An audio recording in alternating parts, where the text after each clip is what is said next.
Hey, welcome everybody. This is the Hang Up with Matt Dillahunty, but I am not Matt Dillahunty. This is February 22nd, 2023. Hardly a detail which matters because, frankly, time became meaningless sort of long ago. I feel like I lost track of time having any sort of significant value or anything. Matt has the night off. He is currently in the process of returning from vacation. I suspect, though, that you might see Matt on this channel before the Sunday show. I suspect there's a thing that might happen. You might see it.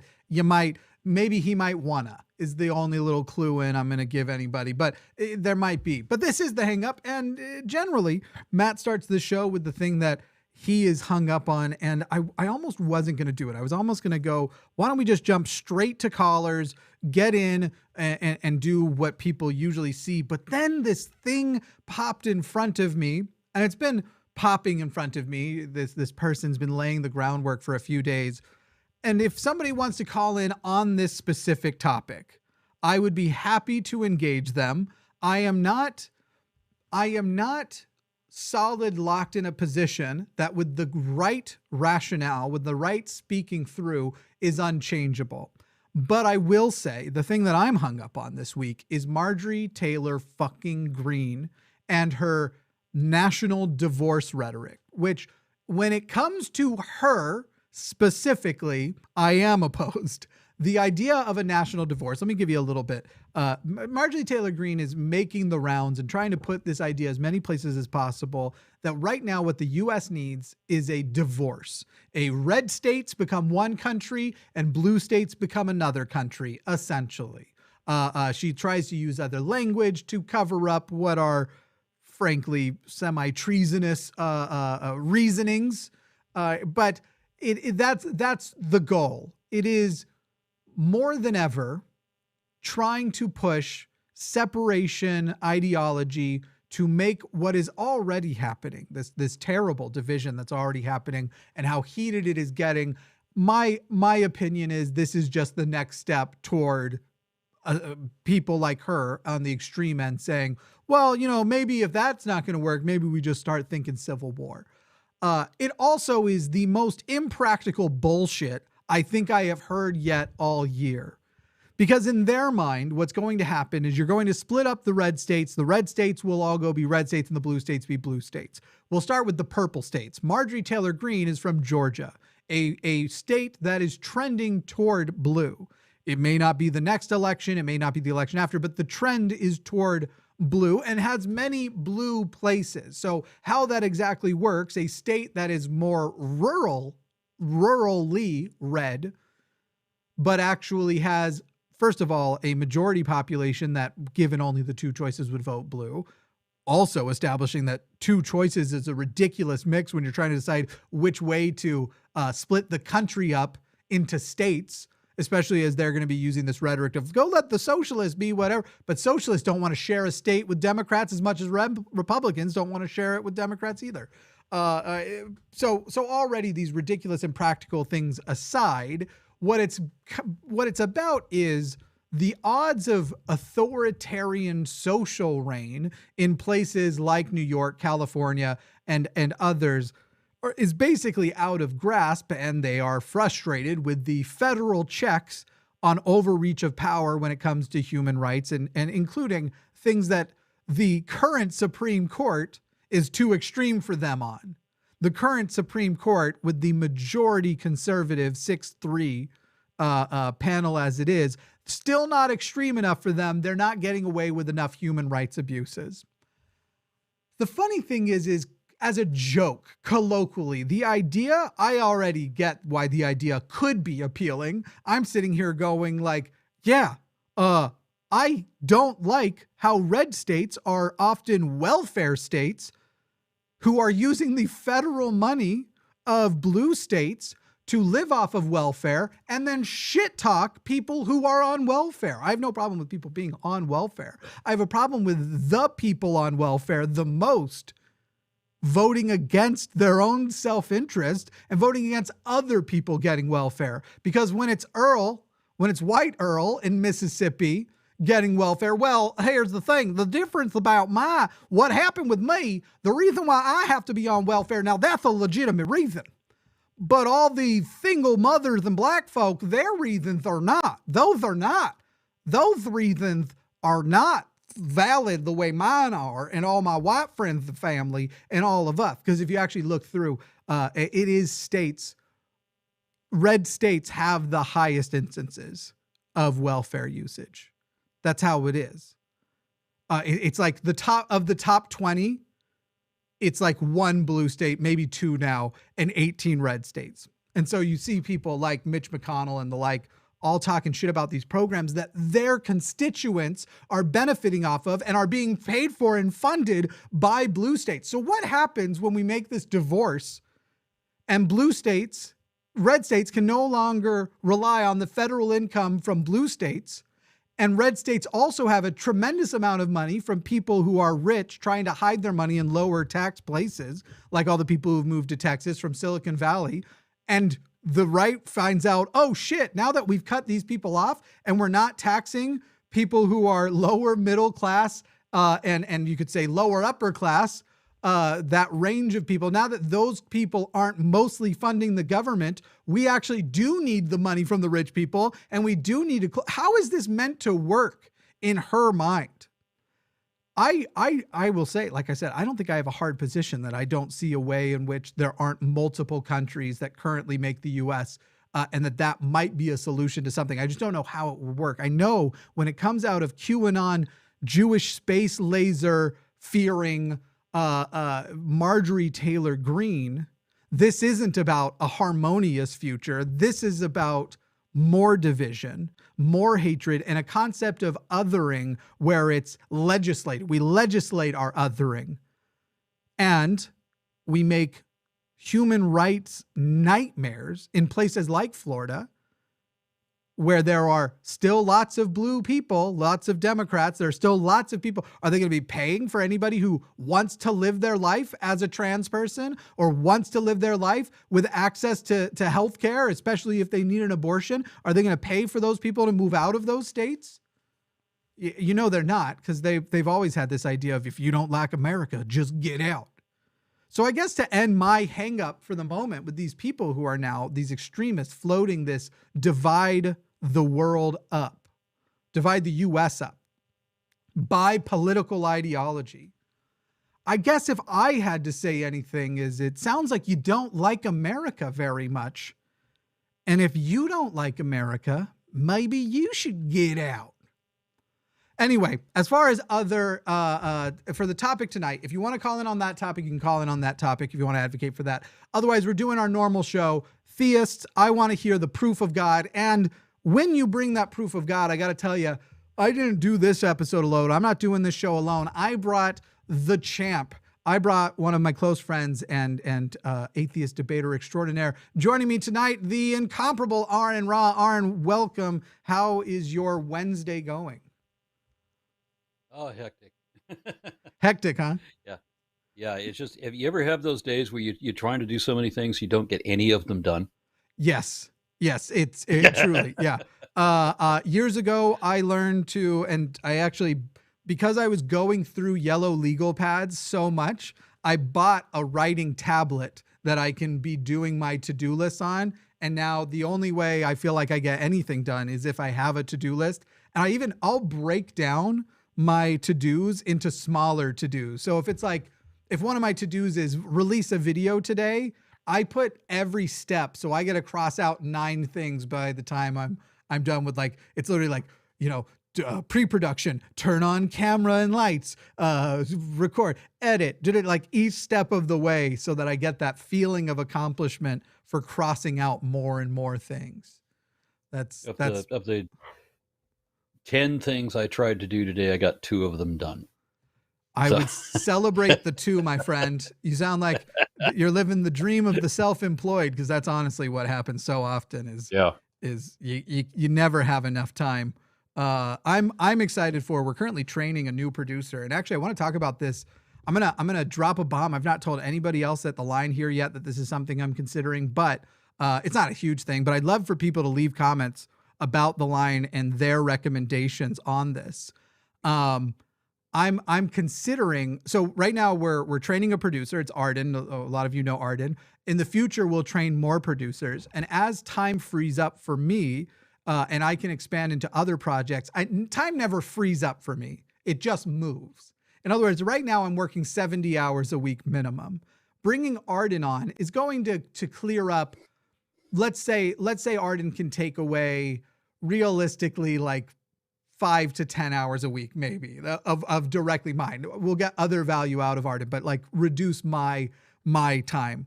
I'm just going to put those 5 to 10 hours a week somewhere else. The 70 hours a week isn't going away. And one of the things that I'm thinking about is actually launching a second The Line channel or morphing our clips channel into a place for, one thing that we've been running into is I've had ideas for shows that I've wanted to do that are on what I would call high risk on YouTube topics, where YouTube, there's a higher chance of, like in wanting to do shows about purity culture, I'd love to bring an actual like porn star on and talk about purity culture. But that's the kind of thing that you get a little shadow mark from YouTube and they go, okay, I don't know if you should be showing this out. And I almost want to do an adult The Line channel, but I wouldn't call it that because it's not literally that. And that's definitely going to get it thrown to absolute heck, but also a place to actually do Cus I Wannas maybe more often. We would never do a show at the same time as another show on the main channel. They would never overlap. We'd make sure there was always separation. But the ability to do like more adult topics that are less risky. It's something I'm considering about. And I wonder how many people, if we launched, like if we had a dedicated channel for episodes of Cus I Wanna, and then also more adult topics, would you subscribe to a second Line channel? Because I want to be clear to everybody. I want our network to not just be one episode a day and capped out there. I want our network to have call-in shows for virtually every topic that I think is important for humanity to be hitting. So in the future, you could be seeing, when the network is at blossom to its fullest, you could be seeing 8 to 10 hours a day of three to four different shows in different places, all produced from our network. And maybe you've got like early morning political talk news level stuff, and then always in this call-in format. So that's something that would be very interesting to see. After the show, leave comments. I'm right now not jumping too much on live chat, but I'm sure I will be here soon, being able to pay more attention. But I do want to do, I want to have a place that we can put some of our higher risk content where if we get a temporary strike, and that's the thing I'm most worried about, a little content strike that turns off our ability to live stream for a couple of days, I want to have a place for that. I'm sure if we challenge it, we'll win because we're not going to do anything that violates the terms. But while we're challenging it, your ability to live stream goes away. No, I wouldn't. I'm not going to violate the terms ever. No. You may not challenge the terms right now. Yeah. But we don't know what the Supreme Court is going to do. That's true too. Yeah. You're talking about, there's a case coming up. Yeah. Go ahead. Tell people about it. That's a good, important one. Yeah. I don't know a lot about it. I know that they are evaluating whether YouTube is responsible for all of the content that goes out there, and so can they be penalized if people are using YouTube to like rally, whether traffickers or terrorists or any of that kind of activity? Does the Supreme Court put the onus and responsibility onto YouTube as a company? In which case, yeah, it's possible that we could all get demonetized. Yeah, we could all be fucked. And you basically, were this Supreme Court challenge to succeed, the internet as you know it would collapse because Instagram and Twitter and YouTube would be responsible for the words said in comment sections. Now, obviously, there's already some level of like, y'all are not moderating well enough and you need to moderate better. But so right now, the whole reason the challenge is up there is over whether or not Twitter is complicit in ISIS, ISIS schemes that were basically hatched and recruitment basically had through Twitter. And are they complicit in that? And if they're found to be totally complicit, as in they are responsible for what happens, sort of like a newspaper, they are responsible from an editor's position for what happens on their website. It's one of those things where it's, yes, there's a problem that needs to be addressed, but this would destroy every avenue you are right now consuming content on that has any social aspect of it whatsoever. Comment sections. Yeah. Well, so anyway, we're going to start that GoFundMe for the fact that all of us might be homeless soon that work here on the line, if that goes through. Yeah. Go ahead. Can you imagine having your life's work deleted with the stroke of a corporate pen? Not yet. I can't imagine that. I can imagine deleting all of my content myself, but having somebody else come in and do it, I can't imagine that. That's so I was reading today that somebody was complaining that one of their that they had two different channels and that they were both deleted, just entirely deleted, over the charge that they were promoting violence, and it was a cooking show. How does So we currently have a Clips channel, and the Clips channel right now is called Deconstruction Factory. I've posted to it like once last month, but we're going to be doing more with it lately. So if people want to find it, you can find it. Make sure you're subscribed. That might be the channel that we launch new live content on also, by the way. And if we did, we'll probably stick with the phrase Deconstruction Family or Deconstruction Factory. Even so, now, I forgot where I was going with it. So why don't we just get to calls? But yeah, it's the future is bleak. There are so many threats coming from so many places. You should know that while Marjorie Taylor Greene is an obvious idiot, she should not be written off because she radicalizes people. And she has floated this because she knows she can now, by floating it, it will become a mainstream conversation starting soon because we'll have to address it. Not because it's I worry that I worry that Marjorie Taylor Greene is just a distraction. Yeah. I mean, she serves that purpose, right? You know that she's being vetted. She's on the short list of people Trump is considering for VP. I'm not kidding. I'm not kidding. That's true. And I have learned my lesson because on saying Sarah that would Palin never wasn't happen. Dumb enough. Correct. Yeah, Sarah Palin didn't meet the mark. Yeah, she's on the short list because right now being a radical nonsense person is what sells on that side.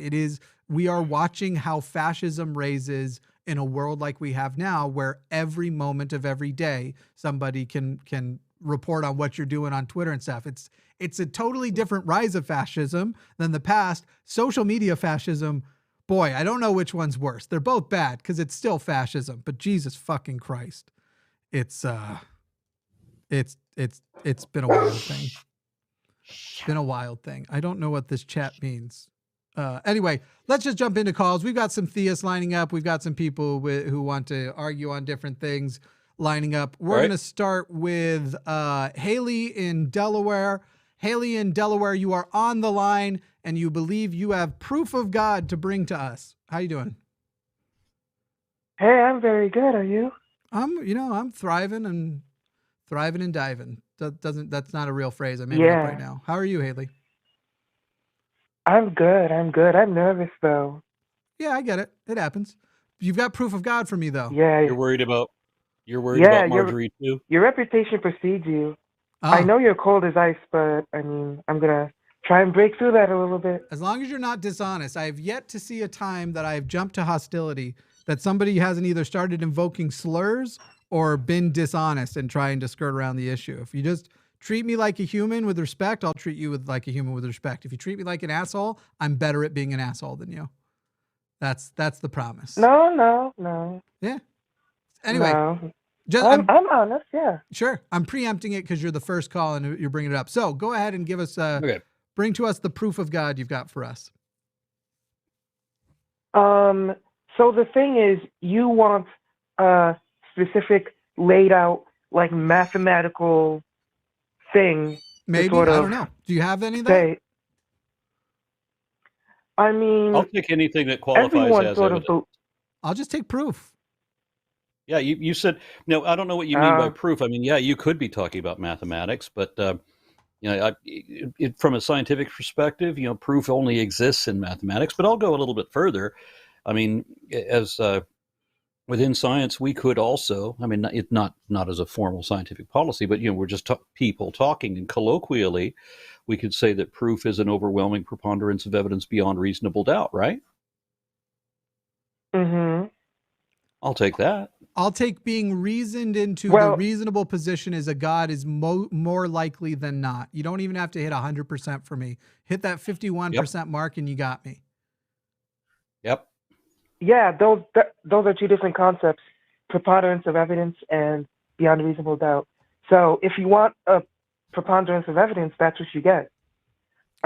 Just give us what you got. You called with proof of God. Give us the proof. Do you have anything that qualifies as evidence? I can lead you down the logical path. Okay, so you don't have evidence, you have arguments. Right. That's all anyone has in this universe. Nope. That's a ridiculous thing to say, Haley. I have evidence. But let's hear what you think is the logical path to God. I'll at least hear you out. Everyone is just so it's hard to explain to someone who doesn't believe. Right, because I don't experience confirmation bias. That usually is tough. So just give us your you said you've got an argument. Lay it out for us. So like when you look at, say, a building, right? Where do you think that building came from? I contrast the fact that it does not resemble. No, let her do it. I acknowledge the fact that it does not resemble the things around it which are not designed and have unique qualities of a designed object as opposed to all the things which surround it, and therefore I acknowledge that that building probably comes from some sort of designer. Yeah. Did you ever see two buildings? Yeah. But You ever see two buildings mating and producing little buildings? Exactly.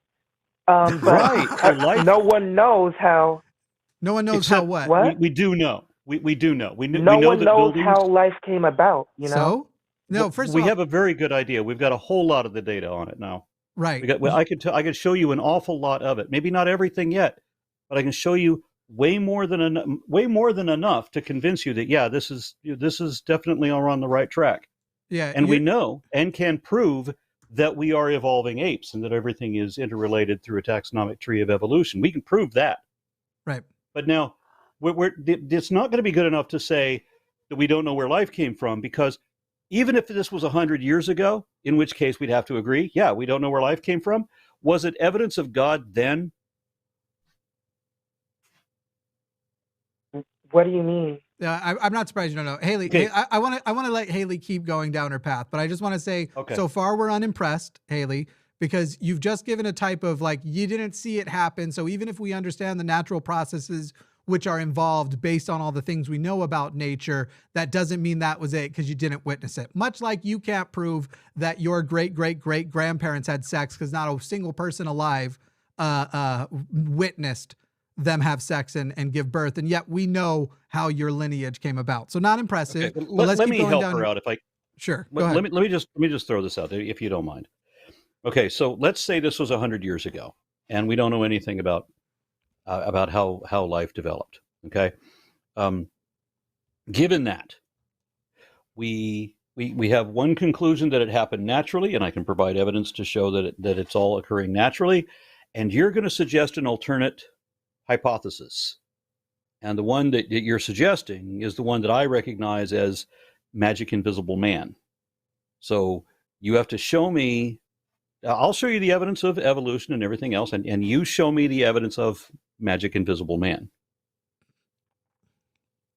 Man. Now I feel like you just want to be starting something because you're coming at me a little hostilely. And Haley, okay, goodbye, Haley. Call when you've got a regular argument. I'm not handling this bullshit. You literally called in and you said you've got proof of God, and we told you why, very politely, why your proof of God is insufficient and unimpressive. Nobody swore at you. I might have casually sworn because that's the way I speak, but no one swore at you. No one was hostile at you for a moment, and I'm not going to waste a moment of time and occupy a line with a person who already started the thing basically going like, well, you just want proof that's like good.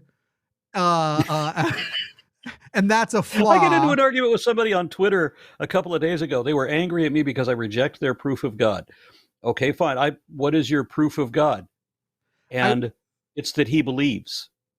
He believes God, so I should believe in God, and I should accept his faith as my proof, right? Just because he says so.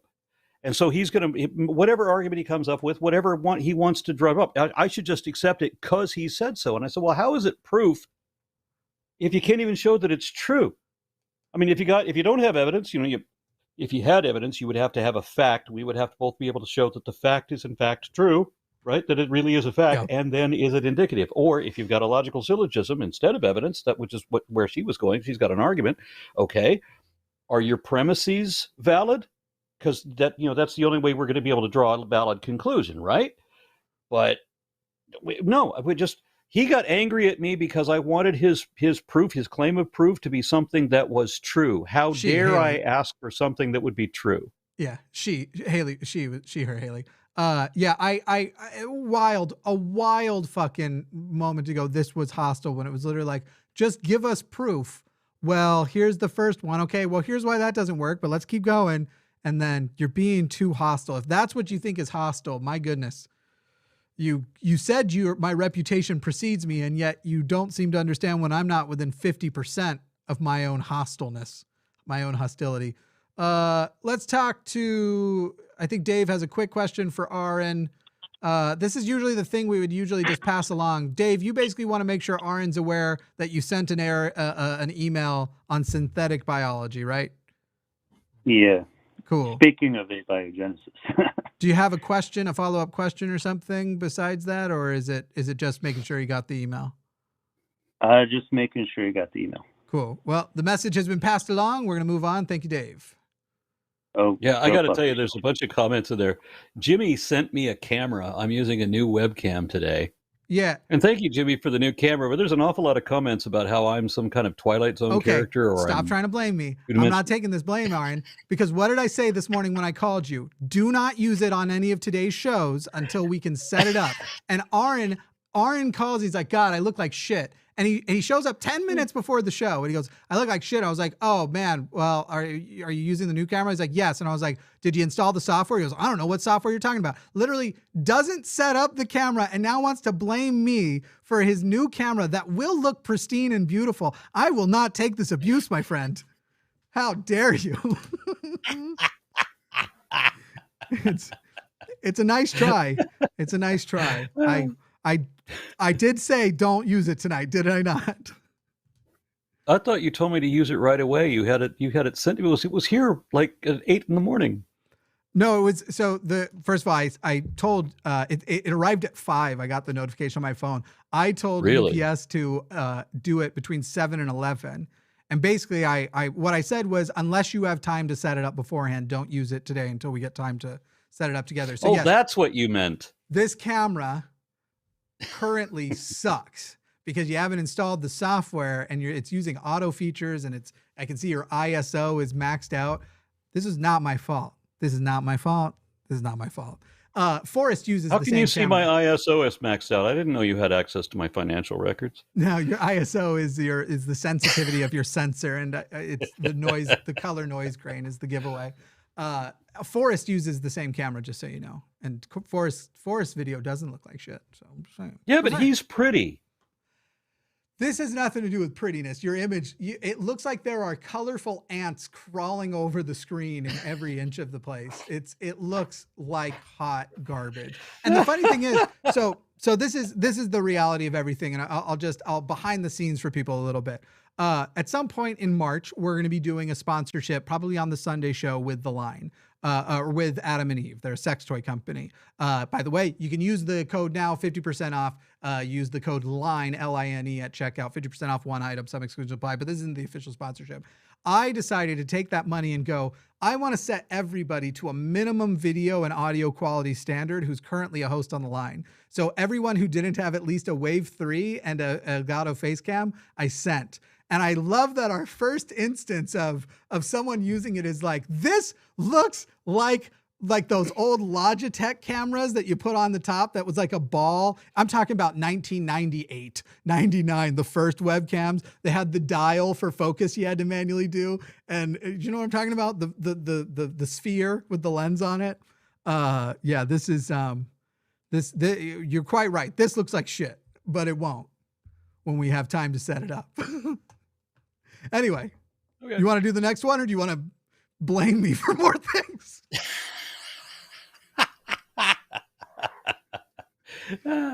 Okay, what is the next one? Where are these coming up? I'm on same call-in system we usually have.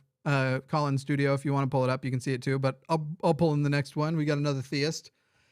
I'm going to have to look up where that call-in system is. Callinstudio.com. The same one we always use, my friend. Every single show, my friend. We've got Clark in California. Clark from California, you are on the line. Hey, how you guys doing? Tremendous. How are you, Clark? Doing amazing. Are you going to give us the Forrest line, never had a bad day? You sound happy. Yeah, I'm always happy. You know what I mean? Good. So I wanted to argue for the existence of God. Namely, it's going to be an argument for Panentheism. The idea being that all of reality comes in like different degrees of reality. It's sort of like a Hegelian perspective. And the absolute idea, or like the complete process of reality coming to realize itself as a process, the absolute idea in that way is God. So the argument is going to be for that, just to preface. And if you want, I can give the argument. But you said Panentheism, correct? Yeah. Which is the belief that the universe is the physical body of God. The universe is the physical body of God, but that his or her spirit is bigger than the universe alone and transcends it.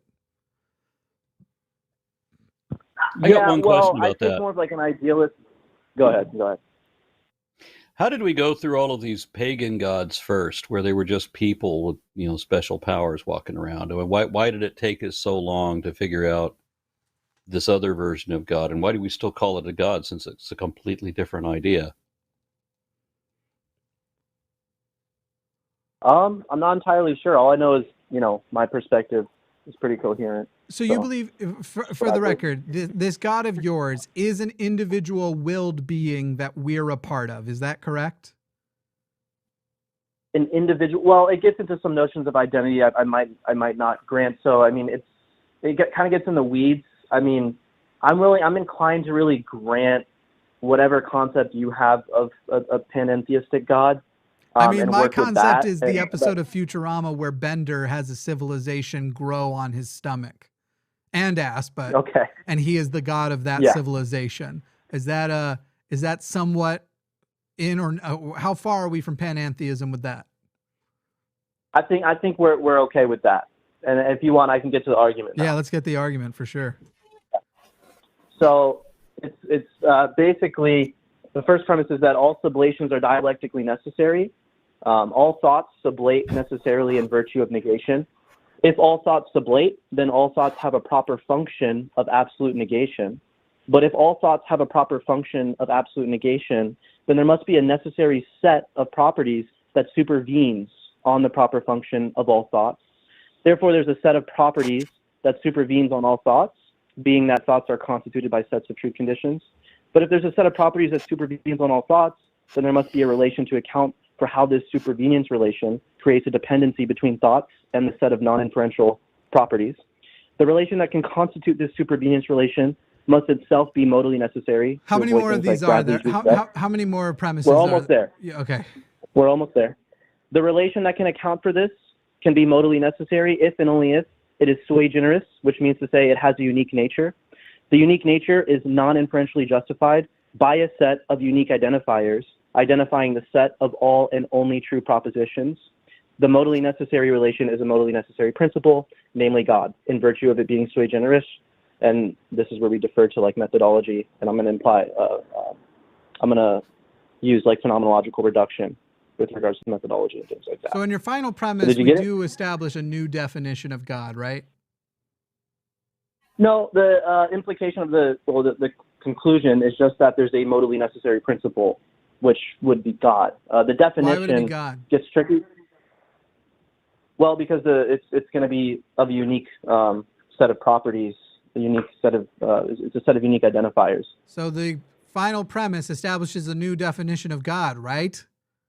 Which is what I already said, and then you just verified. Well, the definition entails a notion of truth that we kind of need to hash out with regards to the premise that included like the truth conditions. Clark, here's what I'm going to do for you. Thought. Here's what I'm going to do for you. I'm going to give you my email. It's dearmratheist@gmail.com, and you're going to send me all of the premises in order. We're going to be launching debates on this channel in the coming months.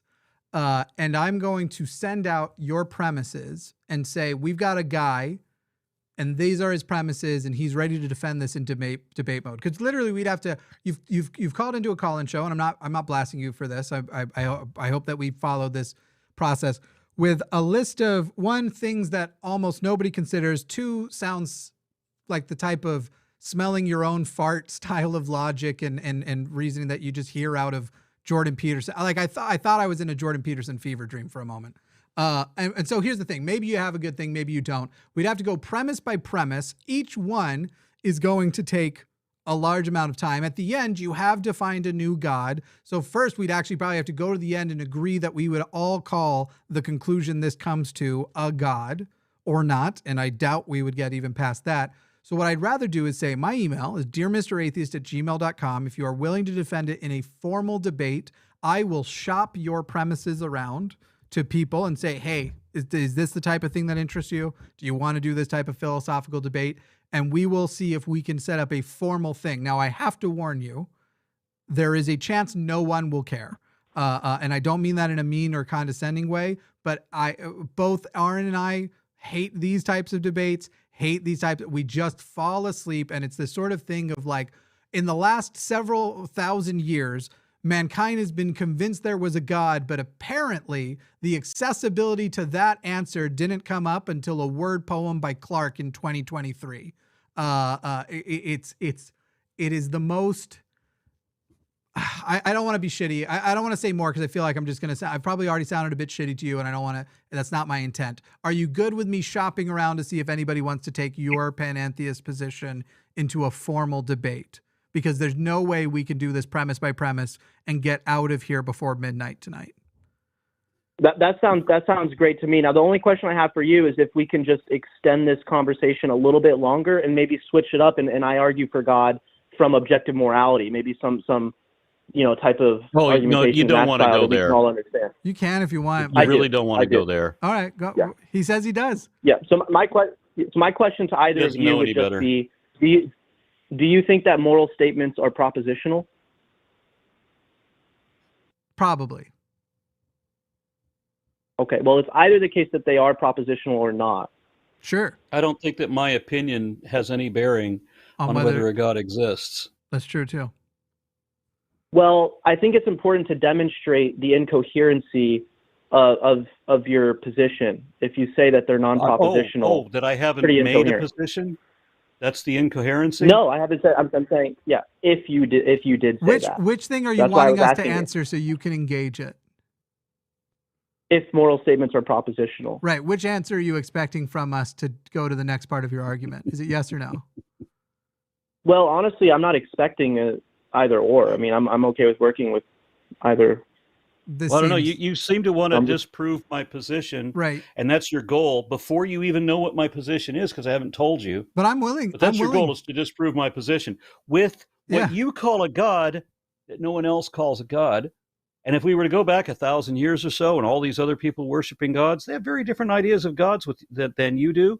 They would call you an atheist. They'd put you in the same category as me because you don't worship any of their gods. You don't even believe in a thing that they would recognize as a god. What you're talking about is some philosophical navel gazing. It's not anything anybody anywhere ever recognized as a deity. But I want to hear the next step. That's going to be a huge cultural and historic problem, too. Not just a morality problem. Morality has fuck all to do with whether there's a God or not. Then you have to get into a specific theology to where you think it's relevant, and it still won't be. Surprise answer. Hey Clark, let me ask you this, and then I'm gonna give you whatever answer you want to be able to go on to the next one. I'll let you give me what my position is, and we'll just assume you're right about it since you did allude to it. But how accessible is the proof of God in your worldview? In the argument that you're talking about, I just, for demonstration purposes, I'm not making an argument. I'm not proving any point. How the way you believe God is evident, how recently could a normal person have accessed this argument? Well, I mean, I think it's pretty accessible. There is a barrier of entry to a lot how of recently? these. Yeah. How? What was it? What was it again? How I'm sorry. recently was your argument accessible? Because to me, it sounds like it is reliant on philosophical arguments made really within the last 100 to 200 years. Is that accurate?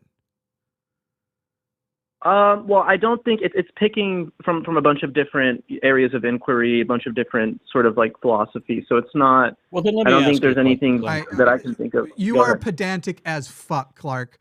There is an answer to the question, even if you say it comes from multiple. So you go with the most recent one that it needs, the one that the argument's still hinged upon.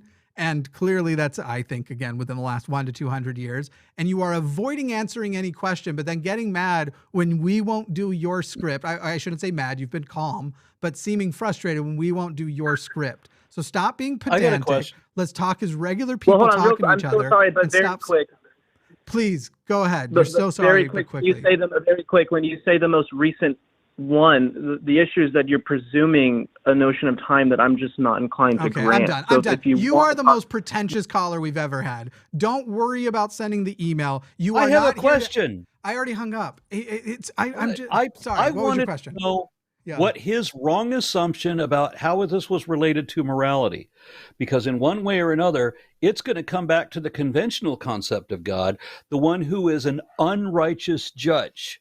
Yeah. The one who judges for whether you adhere to whatever the subjective commands of the clergy is. And then we get right back into a regular concept of God. And then he's up on the rails. He's hanging on the barbed wire at that point. All of his philosophical mumbo jumbo just went right out the window.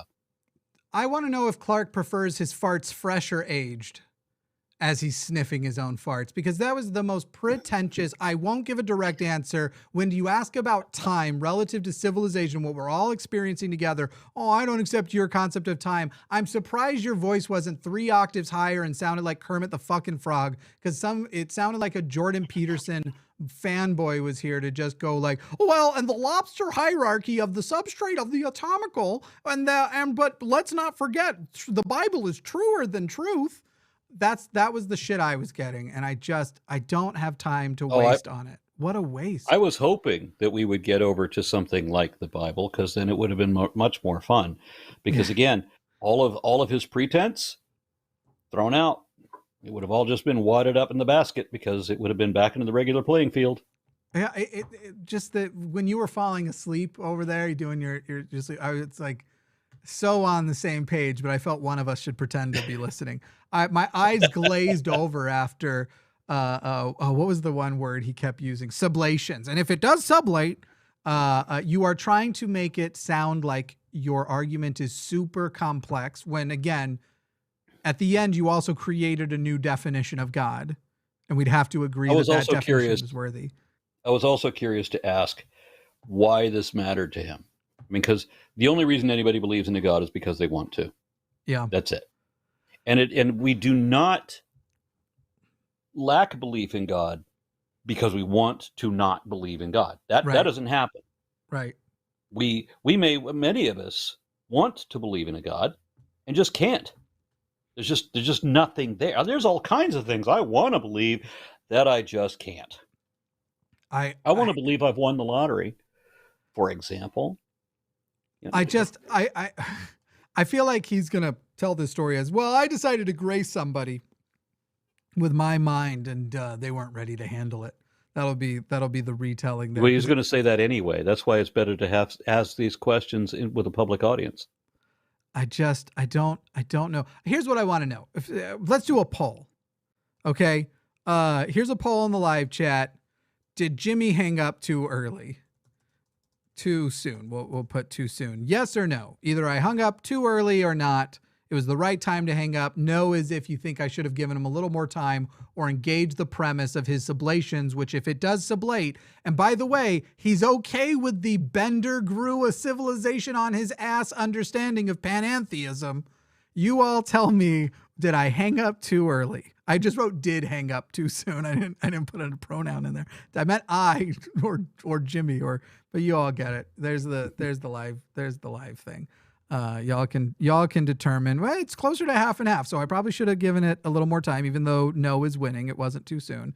But I'm willing to say that if we do less than 30% people say, more than 30% people say yes, I hung up too soon. I'm inclined to say that I probably should have gone a little longer. And I'll take that. This is a call that's been waiting to come at me. I think it's going to be short because we're gonna. I don't think it's going to take long to get through this. But Arlindo is somebody who I've had some Twitter altercations with. I then roasted the hell out of him after he referred to the phrase toddlers being given puberty blockers. He assures me it's a turn of phrase and he just means underage people. And so Arlindo wants to call in and bring up puberty blockers. So there you go, Arlindo. Here you are. Arlindo, you're on. Hello? Hello, do you hear me? Oh, hi. How's it going? Hi, Jimmy and Aaron. Hello. It's Aaron, right? I do. Aaron. Yep. Yes, you said it right. Oh, cool. Oh, brilliant. I'm not going to be as pretentious as the last caller, so don't worry. Do you want to Could be sublate? if you tried. Arlindo, you and me hit the bar and go sublate after all this? Sorry, come again? You want to go hit the bar and sublate with me after we're done? It was the word the other guy used. It's fine. It's a. Oh, okay, yeah. I probably missed that part. Because it's getting late here, and my wife wants to go to bed. It's all good. And I had to go for a piss. So yeah, I missed it. But I caught the last part where you said he was pretentious. Yeah. But yeah, I was going to say I decided to call in today because I can't make it Thursday.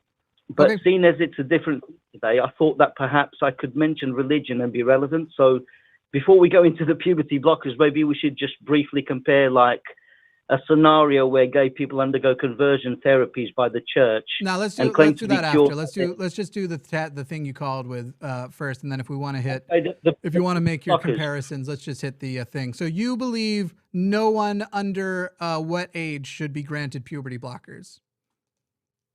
No one under puberty. You know I'm what? guessing. Right, you know something. Since that time, I've had some time to look into it. Mm-hmm. It's been a few days since our Twitter, exchange, and I can understand that they have to, kids underage have to fit a certain criteria, like a strict criteria, mm-hmm. before they're given puberty blockers. Is that right?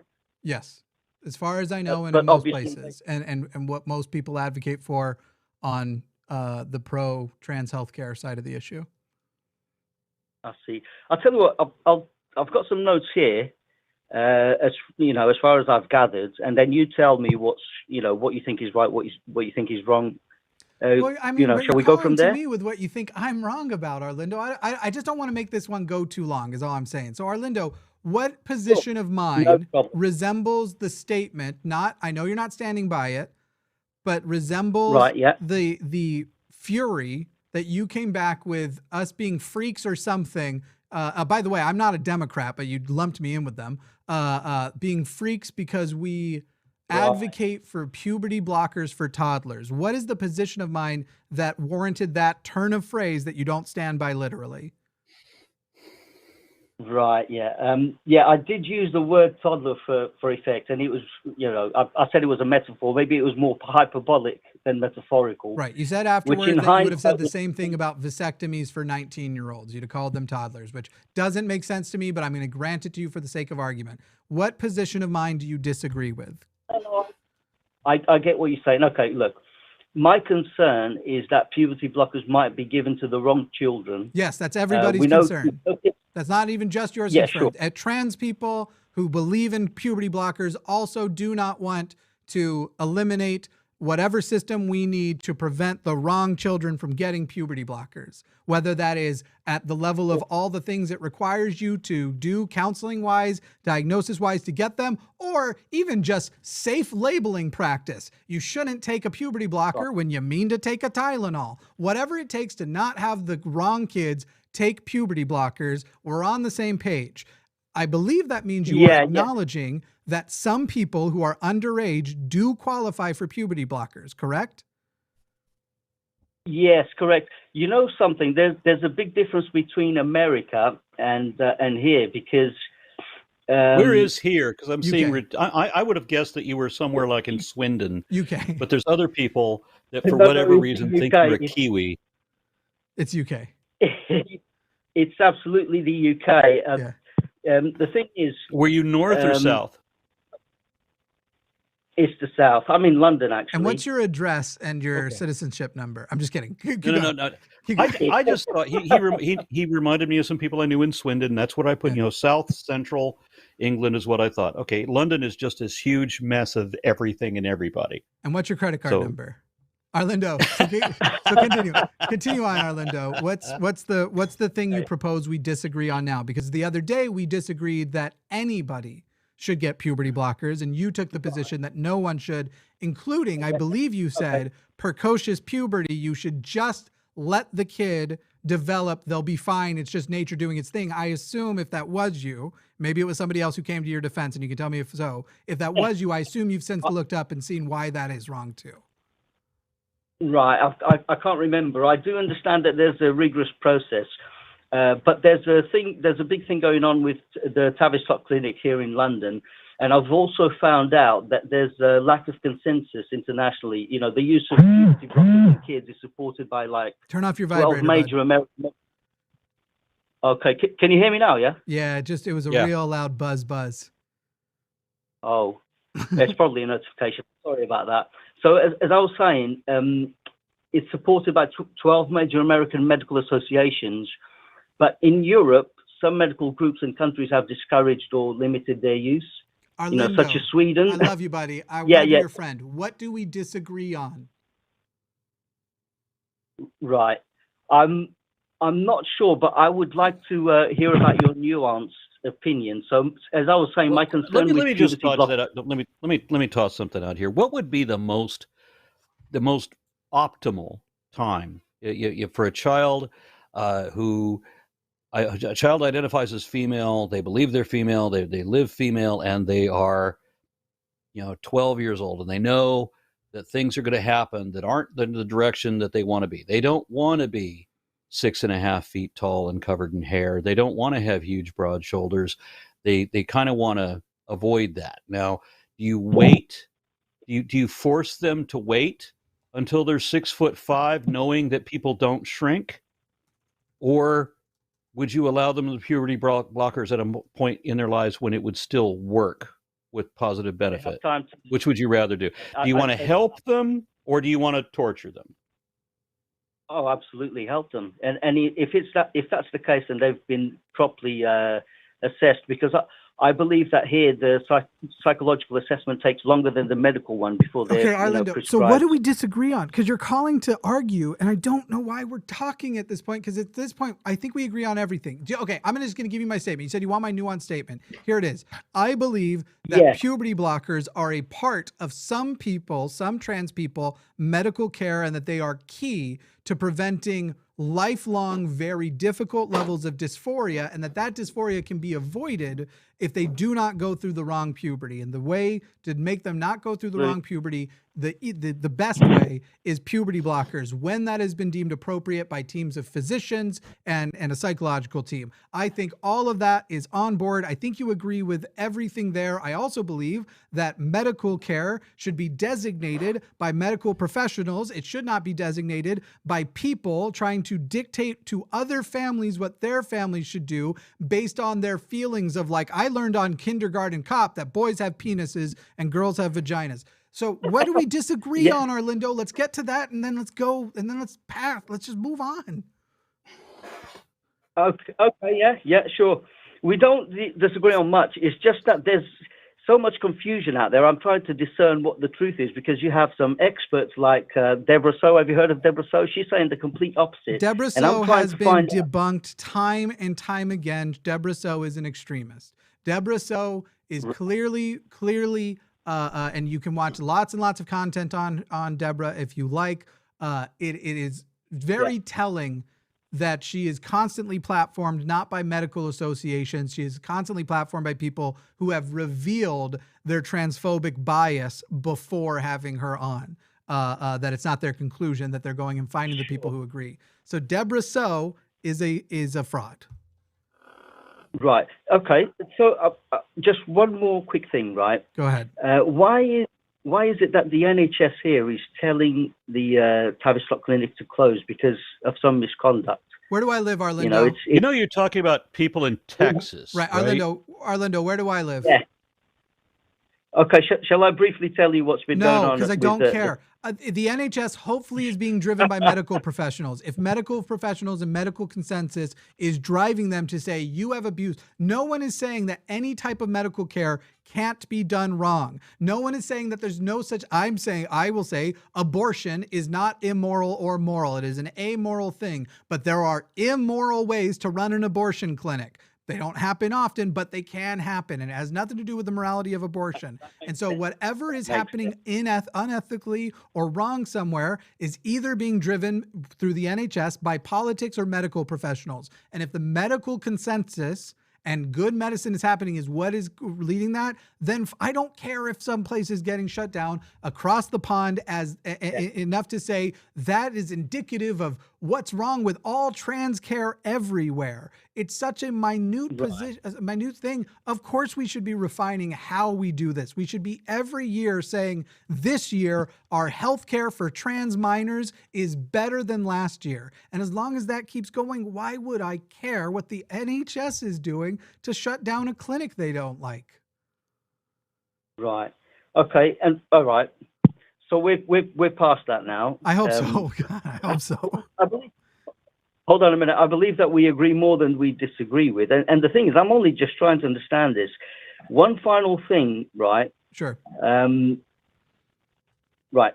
When you're asked to define, what a woman is, I've heard Matt say before, a woman is someone who identifies as a woman, right? And I can understand that sometimes we have to be sensitive to how people feel. As far as, by the way, as far as social day-to-day goes and our interactions with people, that is as much as of a definition as we need. But if you want to get into the more nuanced things, especially the reasons why a person might feel like they are more a woman than a man, or myself, right. I am a cis man who has the utter sensation all the time of feeling like a man. It's my least favorite quality of myself. I enjoy being perceived as masculine, and that is why I can't let go of certain toxic things, because why I won't cry often in front of people. It's really stupid. But anyway, as far as a definition goes for day to day, who do I need to treat as a woman? It's those people who identify as a woman,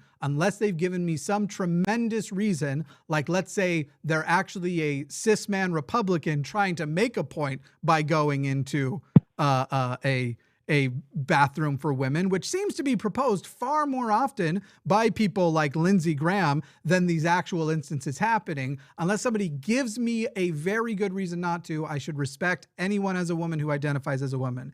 As far as the definition of a woman goes, clearly it is nuanced, because if you open virtually any dictionary, you don't only get one. The one I've just pulled up has 9 definitions. So why I have to be, 13 actually. So any idea that I would have to be any less nuanced than the dictionary is, I start much like if you were to call the Transatlantic Call-In Show, Katie, a trans woman, would tell you, I start with the original definition. The adult human person or adult human female is fine. But I acknowledge that not everybody fits perfectly into that, including amongst cis people, and we expand the definition as necessary. As necessary, yeah. I don't understand what the problem is. If somebody shows, I see somebody and I think, if I think, for example, when I look at someone initially, and I think they're masculine, and they tell me they identify as female. Okay, well, where's the problem in making the adjustment? And if I and it's happened, I've introduced myself as Aron, and someone says, well, I'm going to call you Larry. Well, my name's not fucking Larry, but thank you for being a complete childhood dick. Nobody called you. Nobody called you Larry. I'm just saying, Aron. I'm not saying you called me Larry. I'm saying someone else does. Other people who just want to show their disrespect. You introduce, you give them your name, and they decide to call you something else. That's just rude, right? Yeah, that's rude, and I would never right. So condone what's that. the problem? I would never do that. So what's the issue? Okay, the problem is more. Okay, I'll tell you what the issue is. The problem is more like a semantic one.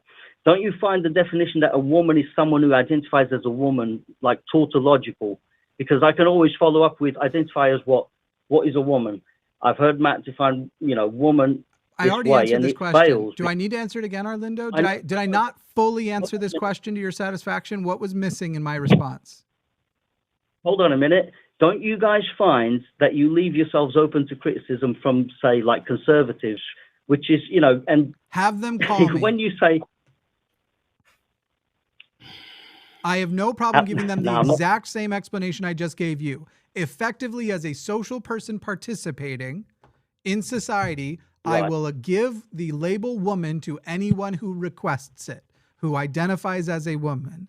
Effectively, if we're getting into deeper definitions, or if, for example, like I've been in the position many times, I have a person who is considering their gender identity and they want to talk through what is making them feel more like a woman, despite the fact that they may be assigned male at birth, or vice versa, or something else in between, then we get into all types of nuanced definitions and things of that way, and whether or not a person would still enjoy being a man, but maybe having a more feminine presentation, but as a feminine man, versus what it means to cross that line and wanting your femininity to be expressed as your gender identity. I ran out of breath on that.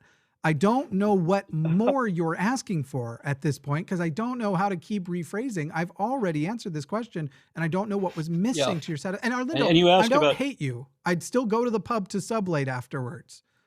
Yeah, you said, well, don't we open ourselves up to conservatives for criticism? Well, conservatives want to criticize every damn thing. Right. They don't understand a fucking thing, right? They're always behind the times on everything, and they just get upset when, oh, you want me to consider someone else's feelings? Well, fuck that. How about my feelings? Well, no, that's because it's all about themselves, right? Arlindo, and why? Sorry, go ahead. I just don't want to be part of somebody else's problem, and I don't need to be. Like Jimmy, I'm very comfortable in my own skin. I know several trans people that I wish could enjoy the same thing. I would hate, can you imagine what it would be like to live in a body that you don't like? Can you imagine that? I mean, fortunately, I have little teeny quibbles with, this or that aspect of my physique. I mean, just little teeny things. But I mean, there's other people that have great, big, huge complaints that they see themselves in the mirror and they don't like what they see, and there's nothing they can do to change it. Can you imagine what it would be like to live like that? I wish other people could be as comfortable in their own skin as I am. And you know what makes it worse? Those fucking conservatives that want to criticize everybody and call them the wrong goddamn name. What the fuck is the problem? Arlindo, do you believe that wildfires are started by lasers in space? No, why would I believe that? Well, don't you think you're leaving yourself open to conservative criticism by taking that position? Right, I get your point. I get your point. That's all. Good. That's all I needed. I'll tell you what. Before I let you guys go, sure. Can I just share a story? Because I've actually met a transsexual. I think it's a story of you've actually met. Oh, listen to this, Jimmy. He has actually met. Yeah. A transsexual. Right. Yeah, it's Arlindo. Look, here's the thing. It's not that I just don't think it's good. Is the story going to serve a utility besides storytelling? Because I have other callers waiting, and I don't know what the story is going to. I will tell you, most trans people are not cool with being called transsexual. They prefer transgender. Transsexual is sort of considered an outdated term. I don't know. This was years ago. I know this was years ago at uni, and the reason why I'm using that word, it ties into with the story, and I'll be as brief as I can, but it's going to illustrate. 1 minute, and that's it. You got 1 minute, my guy. Go ahead. Okay. So at university decades ago, I met the transsexual, who was taking hormonal supplements to reduce testosterone, but she was a pre-op. And her name was Bernice. She was formerly known as Bernard. And I remember attending a karaoke night at the uni pub. It was called the Undercroft. And the guy hosting it was calling out the names of people who wanted to sing and commenting on their performance afterwards. And it was a competition. And Bernice was one of them. But the guy made the mistake of referring to her as a he, because Bernice used to be a big manly bouncer. Now, as she was still in the process of transitioning, he still looked quite manly. And I think the karaoke host took him for just a bloke with long hair, wearing feminine clothes as a joke. Unfortunately, Bernice still had a deep voice. So when the host referred to her by the wrong pronoun, Bernice growled. Can you hear me, yeah? Yeah, 15 seconds Bernice left. growled. She. And the man trembled with fear, and, he stuttered, and he goes, she. You see, and I remember feeling sorry for the bloke because he didn't know Bernice from Adam, pardon the pun, but everyone in the room went quiet. That's the person you felt sorry for in the story was the bouncer? No, not just the bouncer. I can understand. I felt sorry for Bernice as well because she got, into a lot of trouble with other people.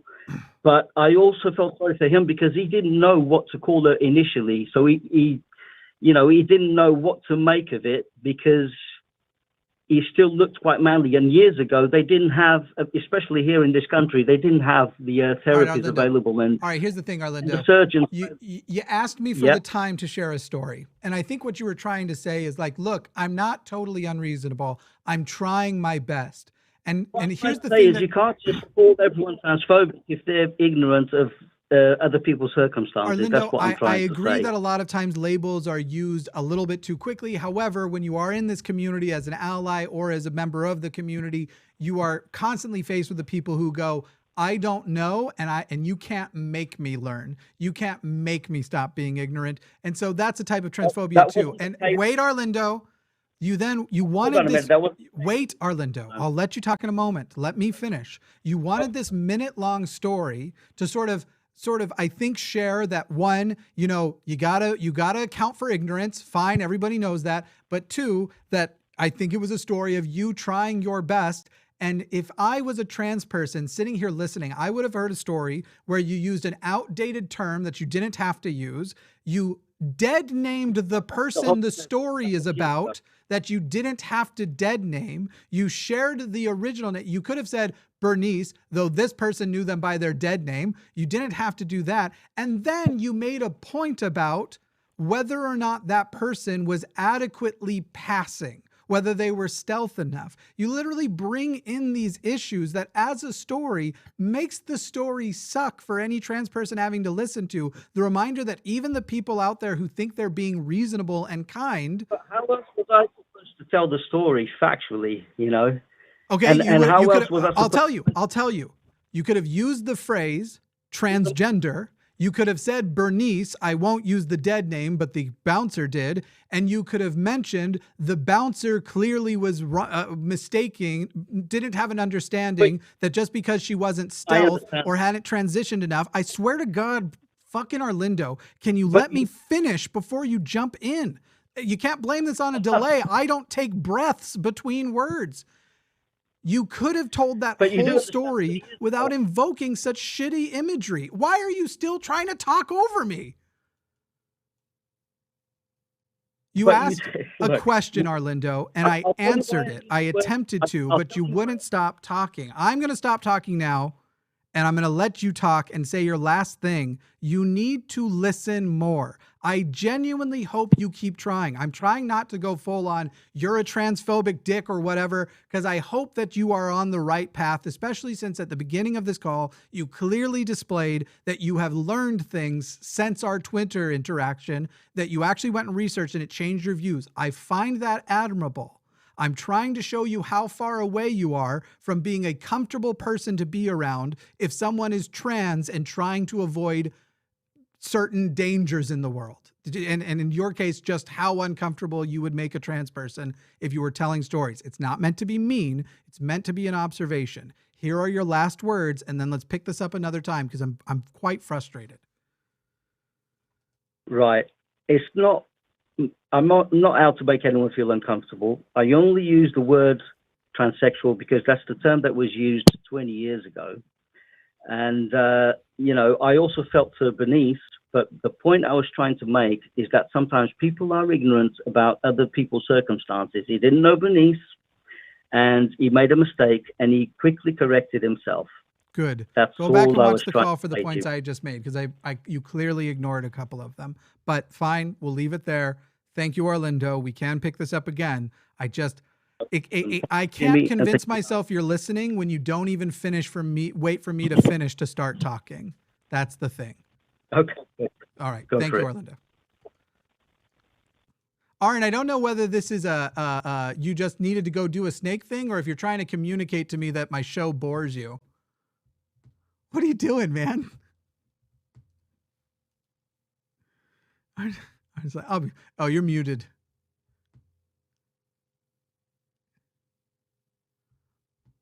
Yeah, my apologies. My dog also went off. No worries. Welcome back. No, thank you so much. We're gonna take another theist call. By the way, I just want to say why I even took that call. Arlindo had tried to call Sunday at the end of the show. Arlindo's been wanting to talk to me. I told him the better time would be to call Tuesday or Wednesday, but I didn't want to take away from the Tuesday's guest, but that I would be on. And so I told him if he called, I would take the call. I expected it to be shorter. I think there was a useful conversation to have in there, including well-meaning people who appear to be trying to do the work. The idea of trying to explain to them like why they are still so far from being someone a trans person can be comfortable around. I think that's a useful conversation to have, but admittedly it went longer than I'd meant for it to go. Probably longer than it should have. But here's what I'm going to do. I'm going to shut up for the next call. Aaron can take on a Christian who wants to prove that God is real. We have Ray from Florida. Ray from Florida, you are on the line with Jimmy and Aaron, but mostly Aaron. Hey guys, how you doing? It's all right. It's all right. How you doing? Doing good. So first off, what is the time based on? Like it's 2023. It's February now. Today is Wednesday, right? Today is Wednesday of 2023, late February. What is that time based on? Is there a number like it's based on? Maybe would it be like based off? I could probably help you with that. Yeah, because Aaron, go ahead. today is Woden's Day. Right. You Ray, know why real it's quick, called Wednesday? I'm not going to engage the argument at all. I'm going to Woden's leave Day. him with you, Aaron. But Ray, are you Mr. Yum Yum or Mr. Delicio or a Terry? Is this the same person? No, it's not. Okay, I just never wanted to called know into that. this. I just wanted to know that. But here's you back with Aaron. Okay. Yeah, and for okay. people asking So in the chat, this is a I've Dumeral Spoa from Madagascar. So for the past half an hour, I have been, as a true Christian, I have been disturbed by people talking about the trans, like the trans LGBT pronouns. No, sir. It's real Proof of simple. God. You're here to prove God to Aaron. I don't care about your trans shit. Prove God to Aaron. Well, here we go.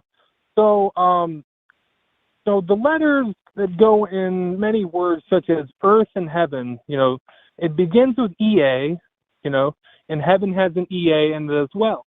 Now, if you go to the website, In what language? faithcodes.com, FAI, I made a website, a 50-page website that will You're not prove here to all plug your atheists website. wrong. Do the fucking activity. Aaron asked you a question. Answer it. What was the question again? In what language? English. When did English come into existence as a language? Yeah, so God sends down words.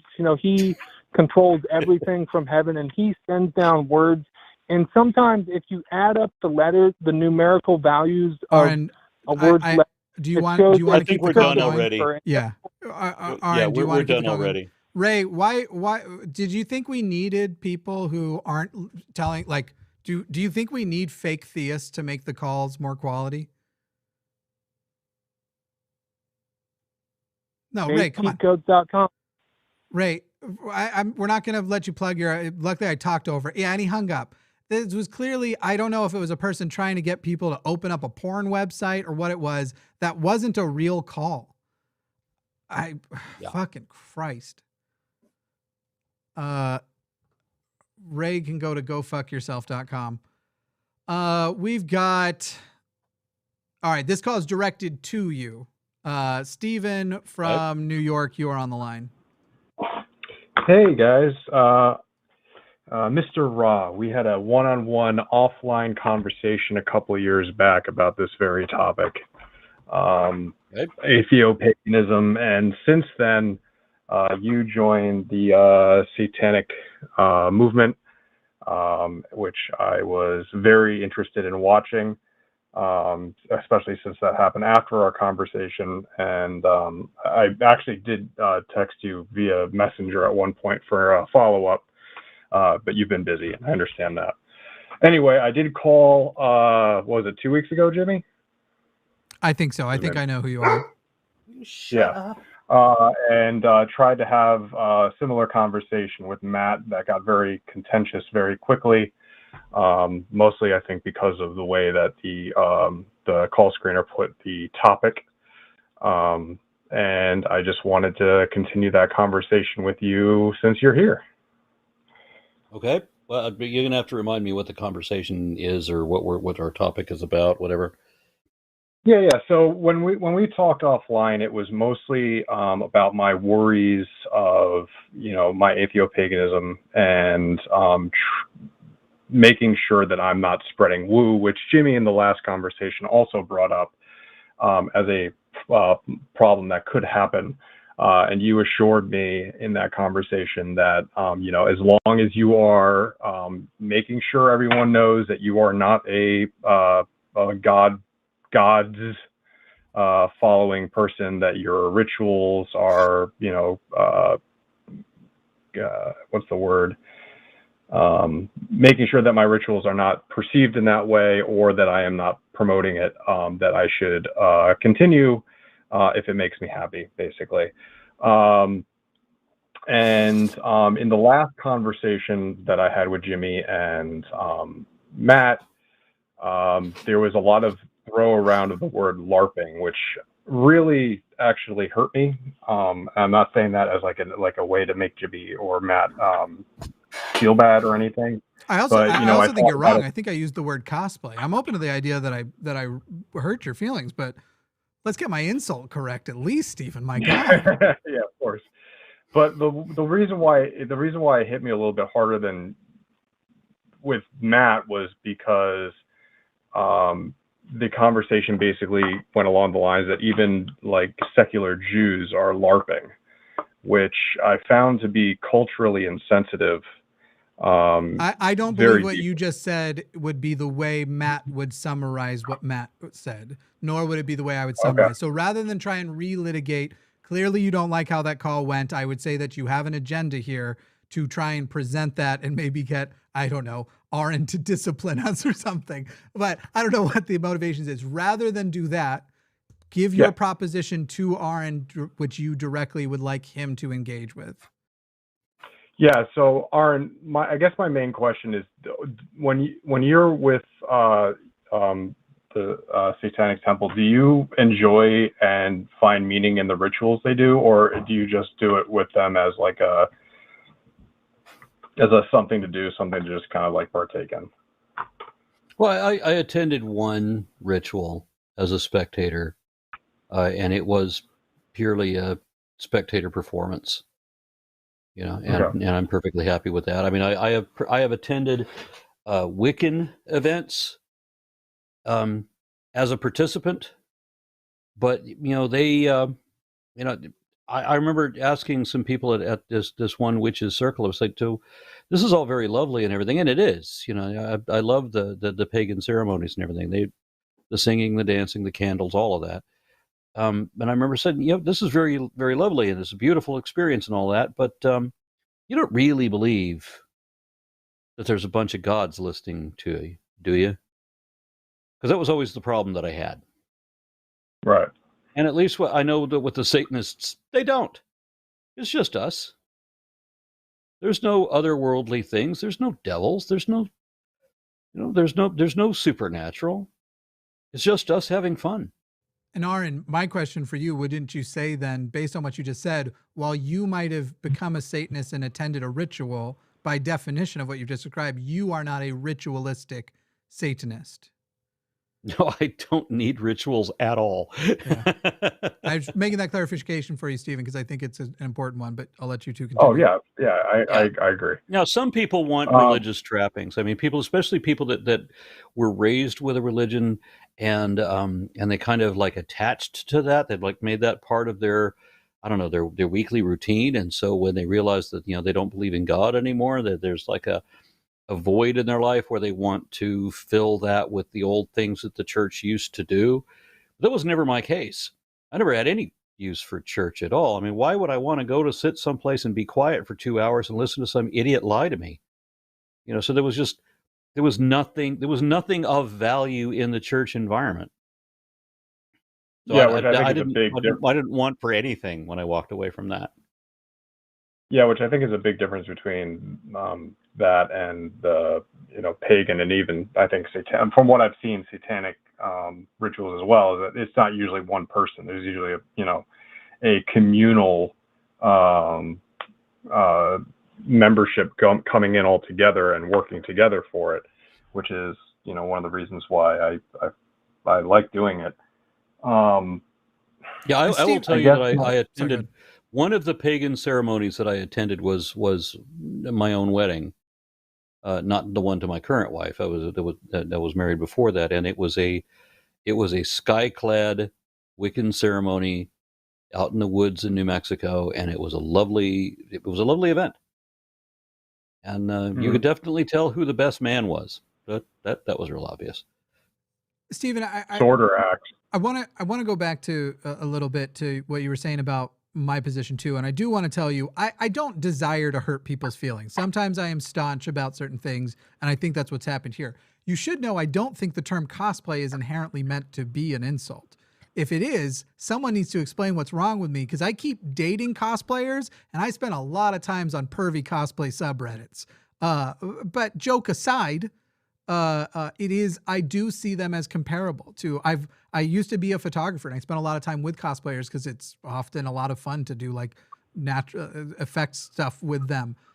If you are engaging it as a fantasy and you're engaging it as a fantasy, then I think it's fine. Where we disagreed was you're talking about engaging something as a fantasy that not everybody there who attends agrees is a fantasy. And so if I was seeing cosplayers and there were some cosplayers showing up who actually thought they were Spider-Man and no one was doing anything about it, and they were strengthening their belief in Spider-Man together from the outside, that would be a problem to me. Yeah, I mean, I think there's a difference. We do rituals. I mean, certain things we just come to associate with rituals, like weddings, for example. I delight in participating in weddings, and when they want to bring in a whole lot of pomp and circumstance and all of that ritualistic stuff, there's nothing. We're not trying to invoke anything. We're not trying to like conjure demons or anything. This is just the thing. You stomp on the glass, you do the hand fasting, you do the whatever the thing is that And at this point in this type of ceremony, the bride does this and the groom responds. And so we do that thing, and it's kind of fun to play out this role for the ritual. But there's nothing dark or spooky about it unless you do it right. Yeah, true. So one quick question to Mr. Ra. Did the best man have a sword or an axe?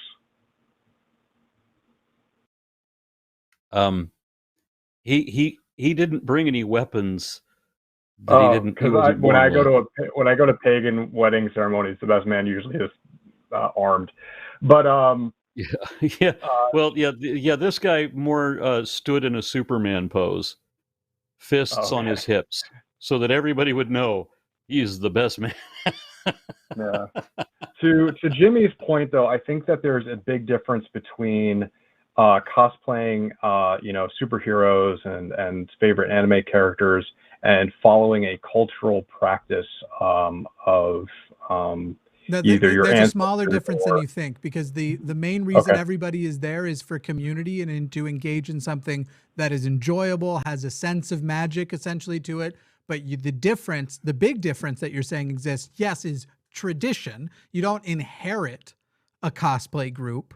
And you can't say like, yes, we perform our Spider-Man cosplays as the Spider-Man cosplayers of old. They're there for the same reason. They're there for the same sense of community, group, feeling, belonging, the tremendous idea of something being more wonderful than just what we experience in real life. It isn't as far, but I think you think that I have an idea of it being basically going out trick-or-treating, and that I didn't use a community example on purpose that transcends the idea of going out and just getting candy. And maybe I did in the moment, maybe I'm wrong, but actually the more I think about cosplay, it is the perfect word for it, in my opinion, to a person who's doing it at acknowledging its fantasy element. In a manner of speaking, Okay. my second wedding with to my current wife, that was more cosplay. She had me in Chinese groom attire, and we were, and she's mostly Vietnamese, and we were at I think we were at a Thai Buddhist temple, and so we were just like mixing everything up a little bit, and our officiant was a humanist, had nothing to do with the Thai Buddhist temple at all, but we wanted to use their gazebo and everything, and it was quite lovely. And in honor of my wife and her traditions, I wore Chinese garb as was befitting the ceremony that she wanted. Stephen, I have this question to you. Do you think someone should inherently take a pagan ceremonial wedding more serious than a Star Trek one? Let me think on that for a second. Sure. Don't take too many seconds. We do Yeah, have I know. It's a live show. I get it. I guess wedding, no, but I guess here's a big difference from my perspective, is like, this is a cultural aspect that I live through day to day, in terms of my outlook on life, how wait, when are we getting to the difference? Because now I may be wrong. You think Trekkies aren't a cultural movement? Go watch a Jesse Gender video. My God. I have no idea who that is. Well, and when you mentioned LARPing, LARPing is itself a cultural thing. I was with the Amp Guard and SCA. I spent a significant amount of my time there. I spent the entirety of my 20s as a 10th century Viking. I'm gonna give you the last word after this, and then we're gonna wrap it up. Stephen, let me tell you the difference I notice at a pagan wedding and a Star Trek wedding. At a Star Trek wedding, I know who there knows that the whole thing is a fantasy. Mm-hmm. That's the difference I see. Okay, I guess my big contention here is that if I take, for example, anyone from any other culture that isn't, like, let's say we have a person that was from India who practices those cultural values or those cultural practices, I think I would be remiss to call them a cosplayer if they do not believe in the Hindu gods, for example. Okay, so you have a negative, you feel the word cosplay is negative. That's fine. Stephen, don't use the word. I am probably being a little bit negative when I used it the first time. And if I was engaged with a Hindu person, I would probably ask them, why do you feel the need to cosplay Hinduism after you have seen the damage of Hinduism, after you have seen how much is wrong with Hinduism? It's got tons of misogyny. It's got basically all the big religions. It's got all the same big problems, and it's a fantasy. So why, when you were done with it, did you feel the need? And by the way, I think I cosplay Christianity when I do Christmas, unless I do a pure Santa thing, I suppose, with people. But there's still some level. It's a minor one, but it's not a word I wouldn't use myself if I show up to an Easter brunch. All right, here we all are, cosplaying Christianity. I don't think myself above it. So it wasn't a word of an establishment of why you're doing it wrong is the cosplay. Truly, I want to know why. And we already talked about it. I don't want to go down that path again. I want to hit this. We've got another theist call lined up. So just take your last word, and then let's hit the theist. Yeah. Well, I just want to thank you guys for the conversation. And Mr. Ra, I would love to talk to you again someday because I really enjoyed that conversation. But not me, right? It. And thank you. No, Jimmy, I would, if you would like a one-on-one conversation, I'm totally okay with it. I don't know if there's not, from my understanding of your political takes and everything else, there's not a lot of contention. Yeah. I think we agree on 99.9% of everything. I think we'd be great friends, even though you'd have to get over me using the word cosplay. Yes, I trust me. I have friends that make Nazi jokes every time I want to do something ritualistic with paganism. So that I would agree is too far. Cosplay and Nazi, not exactly comparable words. Yeah, it's just something I deal with, and from the pagan community, I get called a LARPer and a cosplayer, and from the atheist community, I get called the same, and it's just something that I'm always constantly getting hit with. And Steven, I have a suggestion for you. Embrace it. You start calling it LARP and cosplay. Why the fuck does it have to be less fun if you call it something that it may resemble? Maybe you don't agree. Just consider embracing it. Why wouldn't it be? If somebody asked me, hey, do you want to do a pagan LARP thing this weekend? I am 900% more likely to now go do it than do you want to attend a pagan ritual? Genuinely, that would be tremendous to me. So I would say reevaluate your relationship with the word. And by the way, if you do, you will take the power away from every person who's trying to use that word to make you feel bad. Just like I hope you'll end this call by telling me to go fuck myself, because that's how people tell me they like me on this channel. Oh, well, if that's the way you know that I like you, then go fuck yourself. Thank you, Stephen. You're welcome. See you, bud. I'll talk to you guys later. I love squash and beef. I do.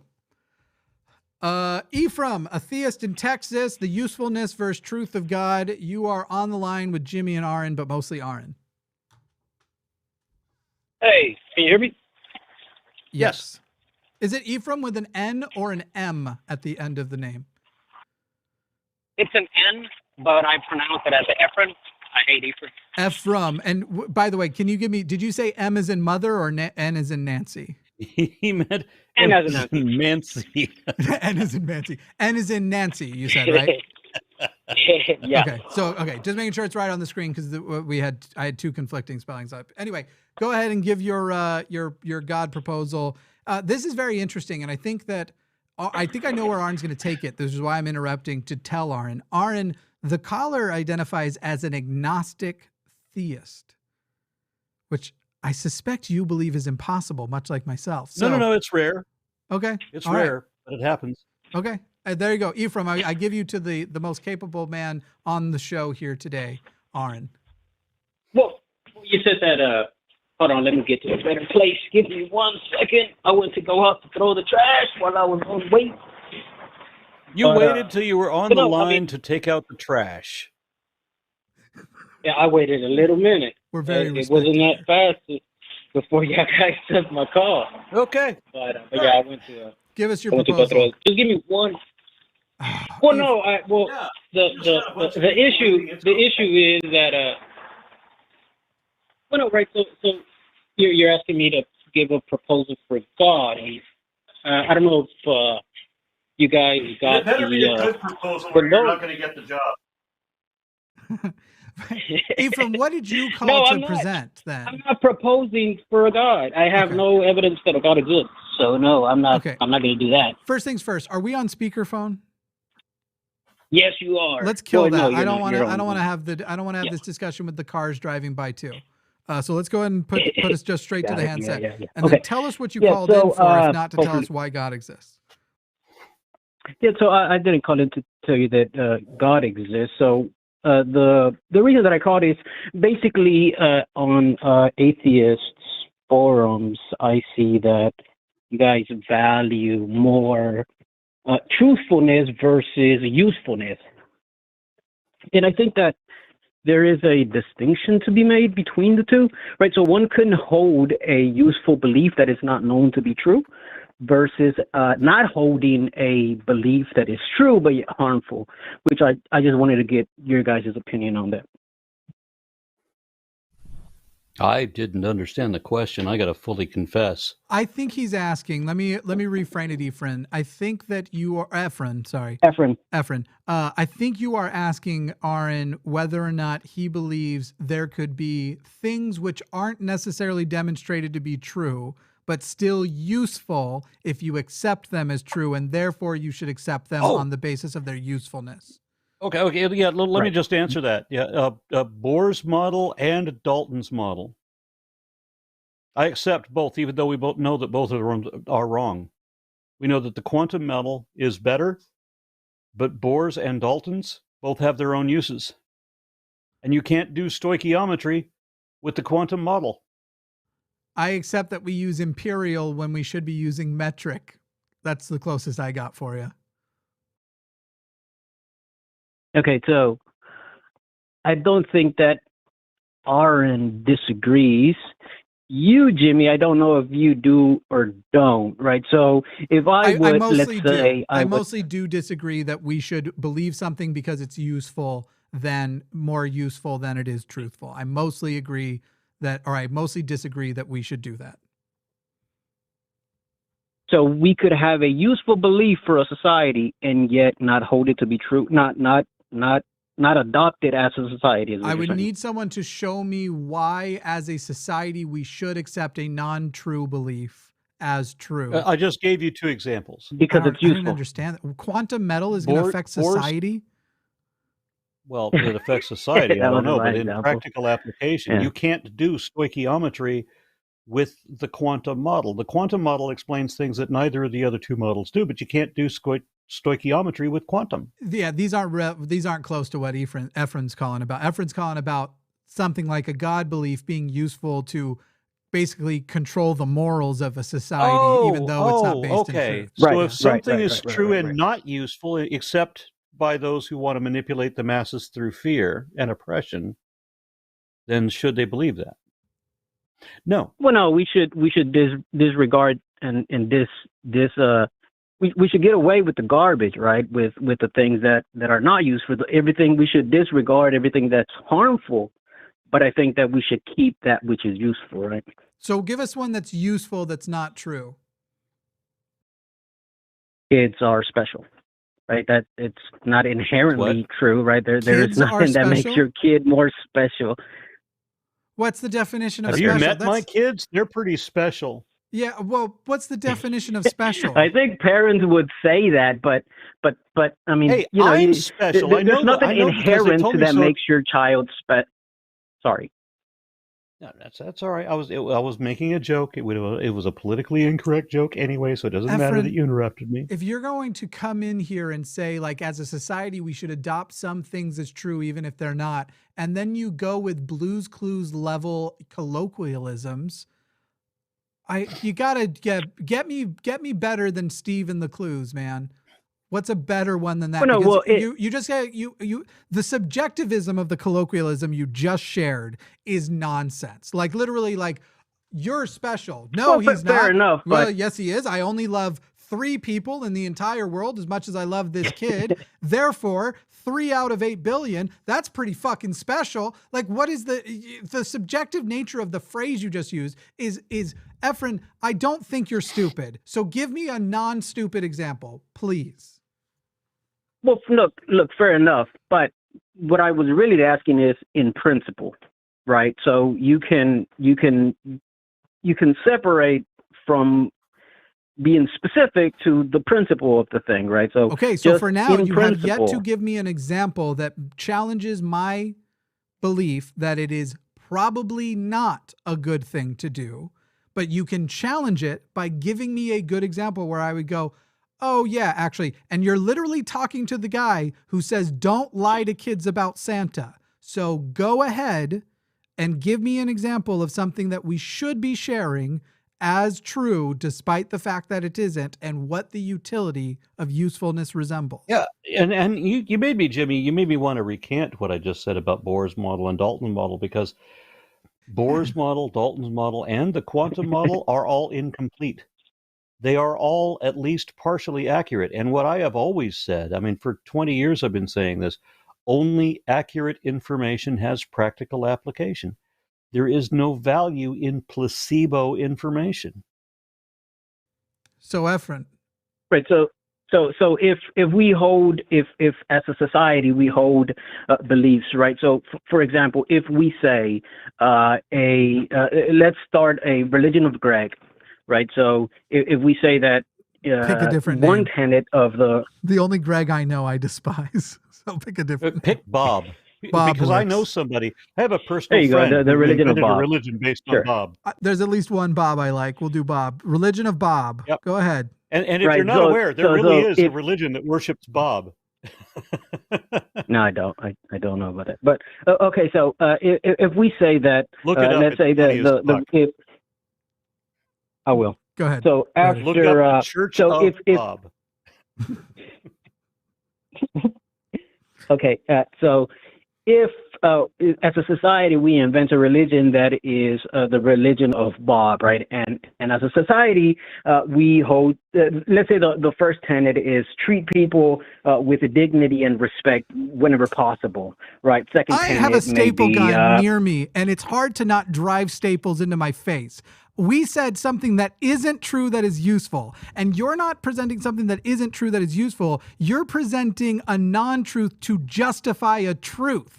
A truth, treating people with dignity and integrity, we can justify totally objectively if we're saying the well-being of humans is the standard that we are trying to aim for. So give me something, not a truth that we want to justify with an untruth. Give me something. I'm not kidding. It's right here, and it's going to go right into my fucking forehead if you don't do this right. it might go into your forehead then. Oh my God, Efren, why then? Why do we need lies to defend truth? Let's defend truth with truth. Well, because we don't know that they're lies. That's the point, right? We don't know that they're lies. They may be not true, The but they religion may be of Bob true, right? might be true. You're kidding. The Well, one we if just the made tenets up. are, if we hold the tenets of the religion of Bob as true, that would be useful for the society, right? Versus, while we know that, No. that it's not If you knew anything, evidently if true. you knew anything about the Church of Bob, you would realize that it's not useful for society at all, because the tenets of the Church of Bob are to drop out and get stoned and have more slack. It's a different religion. This is the new religion of Bob. There's a new one. Efren, you don't even actually believe. I can will hear not it in have your you voice. You blaspheme. don't actually now believe what you're defending. You're just afraid to realize either your position is stupid or your defense has been. So I'm going to back off the word and say you got some thinking through to do, Efren. Please call and back. I will what not you've done. have you. I will not have you blaspheme J.R. Bob Dobbs. Thank you. No, well, I was going to defend it in principle. When you asked me to defend it with specifics, it's a little bit more difficult. I didn't plan to do that. You But are I was going to gonna- defend a useful lie or untruth or something that isn't shown to be true. Something that is not a lie, something that is not known to be true, which is very different from a lie, right? Okay, and you didn't do that. You went with here's something that is true, and here's a what is almost certainly a lie, but you know it's the universe, so anything's possible, according to Deepak Chopra. And you wanted to defend a truth we put can me in defend his camp. without lies. Oh, Efren, I'm sorry. You are closer to his camp than you realize from the onset. I've been thinking Deepak this whole damn time, my friend. I'm sorry if that's an insult to you, my guy, but that's what you brought to the yard. It kind of, well, so you don't think that we can hold beliefs that are not known to be true as a society to be useful versus a belief that is known to be true but yet harmful? I don't Give me an example. Exactly. What's one that right now is happening? Are there any? So, I don't want to go with the Tran issue, so I don't know enough. Yeah, I wouldn't if I was you either. Yeah. So is there any? Was that the only issue? Because if your defense was going to be we're accepting people's belief that they're a different gender than they were born, and they don't know that to be true, science would disagree with you. So okay, good. No. That is not known to be true, right? So we don't know that. No. I know too many trans people. I really don't. Yeah, it is known to be true. I know true, too many trans people who have shown me not a lot of the science on this. I'm not going to pretend that I'm anywhere in my field at all. But other people whom I know who have studied this have shared enough information with me for me to realize, yeah, you've definitely got something there. I don't have time. I'm too busy to invest a lot of time in researching what you're saying, but I realize, yeah, you've got, this is not binary. That much is clear. While the vast majority of people may be entirely cisgendered and heterosexual, we realize there's a minority, granted, but we can't discount them that are in the overlap between these two. But we're not discounting. Okay, so you didn't want to do the transition when we tricked you into doing it, and I don't want you to look worse than you already have so far. So give us an example that's not the trans issue. Okay. A belief that can be harmful, but it's true. Let's go with IQ tests, right? So Hispanics, no, which I am. IQ tests have been widely, they are totally bullshit IQ tests. Terrible example. I got to tell you, I was given an IQ test when I was in second grade, and I have to qualify this statement by saying that IQ test showed that I was a genius in second grade, and I knew in second grade, this is bullshit. Yeah. Now, by the way, you also I didn't say it because it said I was an idiot. The test said I was a genius. Yeah.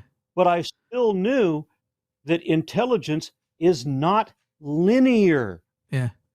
The idea that you could put a number to it is ridiculous. It's stupid. And by the way, I've taken two in my life. Both also called me a genius. One of them I scored beyond like fucking Hawking's level. And if anybody here thinks I'm Stephen Hawking's, you're as big as an idiot as that test was. Jesus fucking Christ.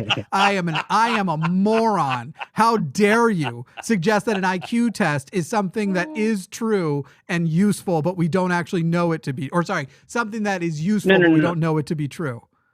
I'll tell you one of the things that was impressive to me, it was more accurate for me, was there was a role-playing game called, I think it was called Champions, where you play a superhero. And rather than rolling the dice to see how many attributes you get for your strength or your wisdom or your intelligence or whatever, everybody gets the same amount of points to start with, and it's how you divvy them up as to what you prioritize.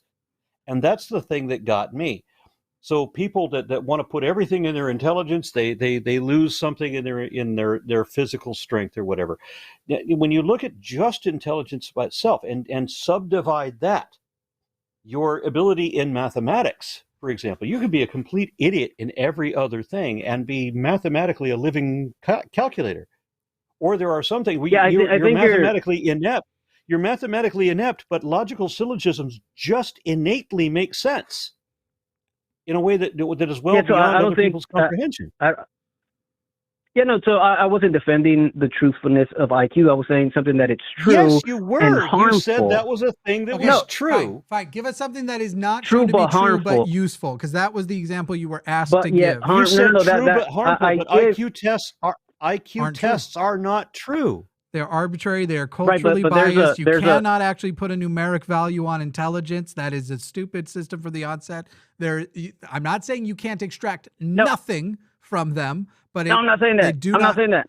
Okay, Efren, give an example of something that is useful, that is not demonstrated to be true, that society should adopt. That's been the whole argument. Let's just do that, my friend. Or I will count how many staples I have. I'm gonna defend what I said. So what I said was a belief that it's true, but yet harmful. 5. True. So I was going with harmful. Nobody wants your true but harmful. I can come up with things that are true and harmful. I want things which are useful. Should a society still hold them to be true? With things that are nuclear everything. Should a society still? Society should accept all true things as true and not say even though they're false harmful? Because they're harmful. Of course. Of fucking course they should. Now, Efren, give an example of something which is useful but not demonstrated to be true. And by the way, Efren, the thing that pisses me off is we have created this perception that I am on the other side of you. I have told you and meant it. You could give an example. I just don't know what it would be where I would go, oh shit, you're right. I don't want society to stop believing that, even though it's not demonstrated to be true. You could do it, but you won't do the activity. I don't know if it's possible. I'm open to it. My mind is open. So Efren, please, I would left off on 6. Please explain. Yeah, I don't think that I'm going to come up with an example that's going to satisfy. So I'll calm down. Can you call in when you can think of an example of the thing you called to defend? Well, in principle, not an example, but I get your point. If you can only defend it in principle without a single example, do anything else. Well, I provided examples, but you didn't. Not provided one example of a useful thing. You said they were subjective. Efren, you have not provided an example of a single useful thing which society should suggest at large. If you want to take something that is subjective, you can start defining your terms. The reason why you said I said it was subjective was you said your example was children are special. You did not present the definition of special. So what the fuck am I supposed to do with that? But you dismissed it offhand, right? So I would argue that they're not special inherently, right? I don't pose what is the definition of special inherently in humans. What is the definition of special you're using in that scenario?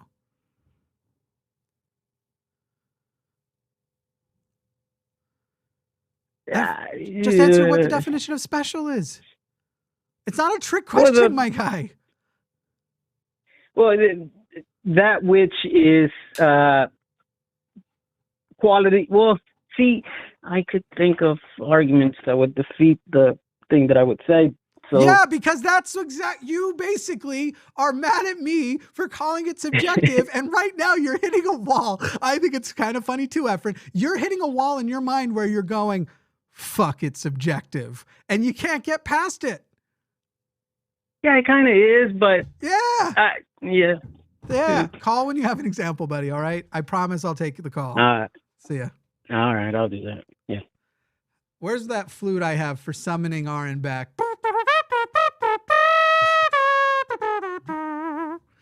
Do you not like me? What is the deal? You always walk away from me, Aron. There's going to be conspiracies in the comments. Even Aron wasn't willing to listen to Jimmy's narcissistic rants. Someone earlier in the show was putting thoughts in your head, was like, Aron's right now thinking, why don't you just shut up? Why don't you shut up, Jimmy, and just get to calls? That was apparently your thought. Well, there are times, Jimmy, when I really want to say something and I can't because you're saying something to that other person. I also want to, and this is not a compliment, I don't want you to feel uncomfortable. Thanks.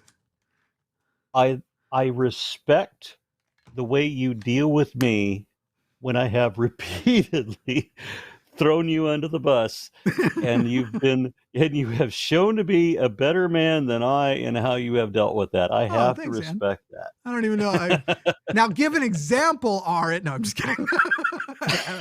Well, anyway, it's all, everything rolls off my back, man. I can't hold a grudge for more than 2 seconds. I admire that. I want to emulate that because I just, you get to a point where you just can't deal with it anymore. You know? Yeah. So here's the thing, Aron. You can't insult me more than I've insulted myself. So that's where it's all starts. All you need to be more like me, deep self-loathing. If you just hate yourself more, Aron, just hate yourself. You can do it. I'm going to come over and I'm going to do a whole seminar on you could hate yourself more. That's going to be a great $5 a ticket. Y'all can come to my How to Hate Yourself More seminar. Aron, do you have any thoughts on some summaries of calls, thoughts, anything that you want to advocate for before we hit super chats on the basis of all the calls we've seen tonight? I really wanted to hear an example of something that is not true, that there was value in believing it. Me too. I never heard one. I liked at the end where he started to laugh when he goes, but you said it was subjective. I'm like, okay, what was your definition of special? He goes, okay. And he starts to laugh because he realized, fuck, it is subjective. Oh, damn it. What did I do? Like, that's my favorite part of the night. Thank you, everyone who's watched so far. We're going to do super chats now. We'll lower the tier to $5 and above. Matt usually does $10 and above to not have him here all night. He's better than me, and you've got the bargain store basement trailer park version of Matt here. For the record, it's actually more that I think you and I are willing to go for hours for money, and Matt has like a hard 3-hour cutoff. Matt's like 3 hours. He's like, I've done my job. I'm good. This was a great time, but I'm ready to go and have some pluckers. Whereas I'll go all fucking night. At $5 a pop, you can't make me go away. That's right. That's right. But enough about my OnlyFans. You're another one of the people that I uniquely enjoy, that I enjoy, especially making laugh. I enjoy especially to make you laugh are the words I'm trying to say, but I don't have good mouth things. I also like the team that you put together, because there's been a number of people that have said, they're just like, you want to have me and Forrest and Erica all in the same show. And I'm like, I don't know that I could handle that. That's too much. That's too much good. It's too much of a good thing is a bad thing, everybody. And that's from an ex-coke addict. You believe you me. I'm not making that up. All right. You ready for super chats? Oh, good. Now I just don't exist. This is almost, there are people who will prefer this setup. Let me go and fix it. You can hear me, right? I can. Yes. That's good. Okay. Let's switch this to this. All right. Send in your super chats, $5 or more. We'll address them. If you got questions. Oh, I'm so glad that this just came in. Somebody just said, please invite Dave Farina. Aron will be hosting Dave Farina sometime in March. We're getting the specific details down because there are time conflicts. It'll either have to be a shorter, earlier show or a longer, later show. But Dave, the last email Dave sent me, he goes, I don't think we could do a longer show unless we started as late as, like, I think it was 9 o'clock yours and my time. And he's like, I just feel like I wouldn't want to impose. That'd be so late for you guys. I was like, Aron and I sometimes discuss shows at 4 a.m. We're good. Like, we'll be okay if we have to start at 8 o'clock. Which, by the way, speaking of discussing shows, not to sidetrack, this will only take a moment. I got my wife to watch the first 2 episodes of The Last of Us. Oh yeah. And she came away from that saying, this is a good show and all, but I don't know that I can take anymore. Okay. I'm glad she just, I now have to be more vague because people insist that even establishing characters, I have spoiled the shows by just saying who's in it. So I'm going to be even more vague. But if she can't take more, episode 3 is the saddest episode. I would say, like, there's sad things and happy sad things. I ugly cried after episode 3. Have you seen episode 6 yet? Because I saw one thing about episode 6. I'm up to date. I wouldn't share. People get real mad, and Matt will get mad at you actually if you share the spoiler. I'm not going to share a spoiler. I don't know anything about it except that Pedro is reportedly cried through every take of that scene in episode 6. Scene. Okay, I think I get it. I think I get why. Yeah, Pedro which scene would have been the very emotional one. Yeah, I think I know which one. I told my wife when she watched the second episode, I warned her in advance, this is going to be more than you want. And I told her that episode 3 will probably be more your speed, but a whole different way. I ugly cried. Did you watch the first 2 episodes too? I did. I watched the first 2 episodes with her. Yes. Okay. And you've already seen 3 or no? I have not. I know things about 3. I haven't seen it. Aron, I got to tell you this. If you don't cry, I will trust you less as a person. And I'm a man I will share that with my wife. I am a man who rarely cries because of the toxic masculinity I haven't been able to get over. And I'm not talking crying where I'm like, oh man, like that's usually where you can get me, like, oh, these people really love each other, especially on TV shows and stuff. I get choked up. I'm talking oh God, no! Like it was. There were whimpers going on. I tell you, the only reason I watched anything at all from The Last of Us was because Seth Andrews commented on episode 3 and how how episode 3 of The Last of Us was better than than any entire season of The Walking Dead. Yeah. I agree. Actually, I mean, the whole series has already been better, but some of that's budget. I am attached to Walking Dead characters, but apparently the network wasn't. So fuck me, I guess. I'm glad you got that joke. All right, let's get this underway. $4.99 from Coffee Mom. MAGA America guarding our borders to keep people leaving. And by the way, one thing that we'll sort of guesstimate here, it looks like viewership was great today. We did over 2,000 concurrent viewers. I think we hit 21 or 2,200. So that tells us basically I am obsessed with numbers and analytics. And this was the first time, usually if Matt takes time off, we just don't do a show. And I don't like that model very much. So the question was, would it be better to do a show with other hosts or no show at all? And I would say so far, based on just the numbers of people who watched, show. And then we'll also probably assess the super chats against it a little bit too. Because it would be really funny to be like, hey, Matt, when we made a ton of money, when you weren't there, he still gets a piece. It's still his show, but it'd be still funny. It'd be funny to me. Anyway, so send in your super chats, $5 or more, and we'll do them. Otherwise, I have to sell the show to, boy, what was the guy with the sublates who was going to sublate himself? We got to sell it to Mr. Well, Sublation. I know that Hugo Chavez has to raise some money for that giant lawsuit that he's currently going through right now. So, what? Hugo Chavez from Venezuela? Not Venezuela. The dead guy who was somehow behind the Dominion voting machines. Yeah, but now, but now they're suing for like $1.8 billion. America. The Raven 200 says, and it came to pass that I, Nephi, oh wait, wrong show. Jimmy, help, what do? Quick, get Charlie back on to ramble about when he presents the proof. Charlie is banned for a month. He got banned for a month before I even let him get on air. He tried to call the show Monday, I think, and I said, here's the thing, man. No, you do the same thing every time. Charlie's the guy that the guy who goes, when I tell you the truth, of these things, it's going to be amazing, and you're going to realize. My impression's getting better, but now it's also a little stereotyped, and I understand people will be mad at me. But it is better. I just need to now nail the baritone of his voice.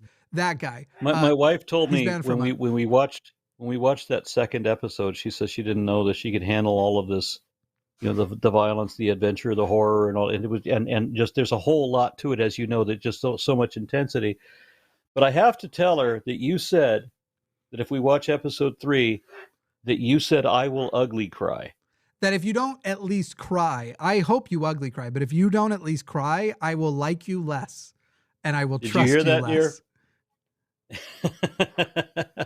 I don't know how you couldn't cry at that episode, honestly. It's like, it's too much.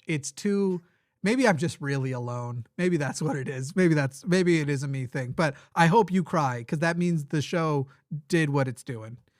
I hope you cry. I hope you. Anyway, Too Young to Feel This Old. That's what music is supposed to do too. I remember when I was a kid, I didn't understand why everybody liked Janis Joplin so much.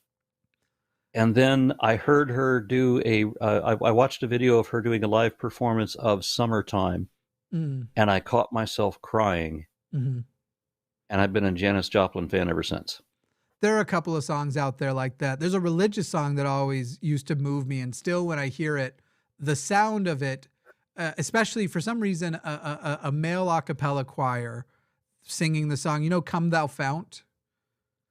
I don't know that one. Well, it's Come Thou Fount. I don't have a deep baritone when I sing, oh, very blessing. But then there's this part that's literally talking shit about atheists. It's this like, prone to wander, Lord, I feel it. Prone to leave the God I love. And then, but the harmonies of, especially with an a cappella male choir, it's a very overwhelming harmonic sound. And you just get this rush and you're like, oh, this is why stupid people think God exists. I can't think past how hard my nipples just got. It must be Jesus. Too young to feel this old says, Aron, I have 2 dinosaur obsessed kiddos. Would you share the best places you know of in the Western US that I could take them to fossil hunt? Thanks. Go fuck yourself, Jimmy. Hey, go fuck yourself too, buddy. Thank you. 2 best places in the US? Yeah. To Montana? Fossil hunt. Yeah, and there's a little place right on the Texas Oklahoma border. But if you're looking for dinosaurs, it's going to be a little harder to find. You're going to find a lot more ammonites there. But right along with that, there's an offshoot of the Red River that has cut through Cretaceous strata and created a Cretaceous or has revealed a Cretaceous beach where there's thousands and thousands of ammonite shells that washed up on the shore. But the way that the river has cut through, it's created an ammonite road. It's as if there's a road made of bricks, but the bricks are ammonite shells. Kind of fascinating. And it's way off the beaten trail. It's difficult to get to this place. I remember I got taken to a place in elementary school that I'm pretty sure was an artificial. It basically was just tons of whale and shark teeth in like, I think, man-made hills. And you'd go and everybody was finding these teeth. And it was like the hills looked ridiculous, but you're like, oh, I've got my brush and my magnifying glass and I'm going to find me some fossils. And I found me a big old tooth. And it was a good time.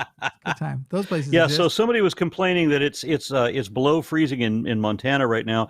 And right now here in Texas, it's almost 80 degrees. I was just thinking how warm I feel up here and that if we don't finish the show soon, yeah, I can see on my thermostat, it is 70 degrees in this room, which is about 12 degrees higher than I prefer it. It's February and I'm ready to take the doors and the roof off of my Jeep. Yeah. Yeah. Too much. Anyway, next, I don't If you have an air conditioner on a Jeep, you're missing the point of the Jeep. That's true. That's true. You want to read this one? We could alternate, I realized. I don't see it. My screen reverted somehow. So you're in the Chrome call where you can see me? I can see you, yes, but I tried to look at the call-in studio thing and it switched back. No, not call-in studio, the super chats. We're done with call-in studio.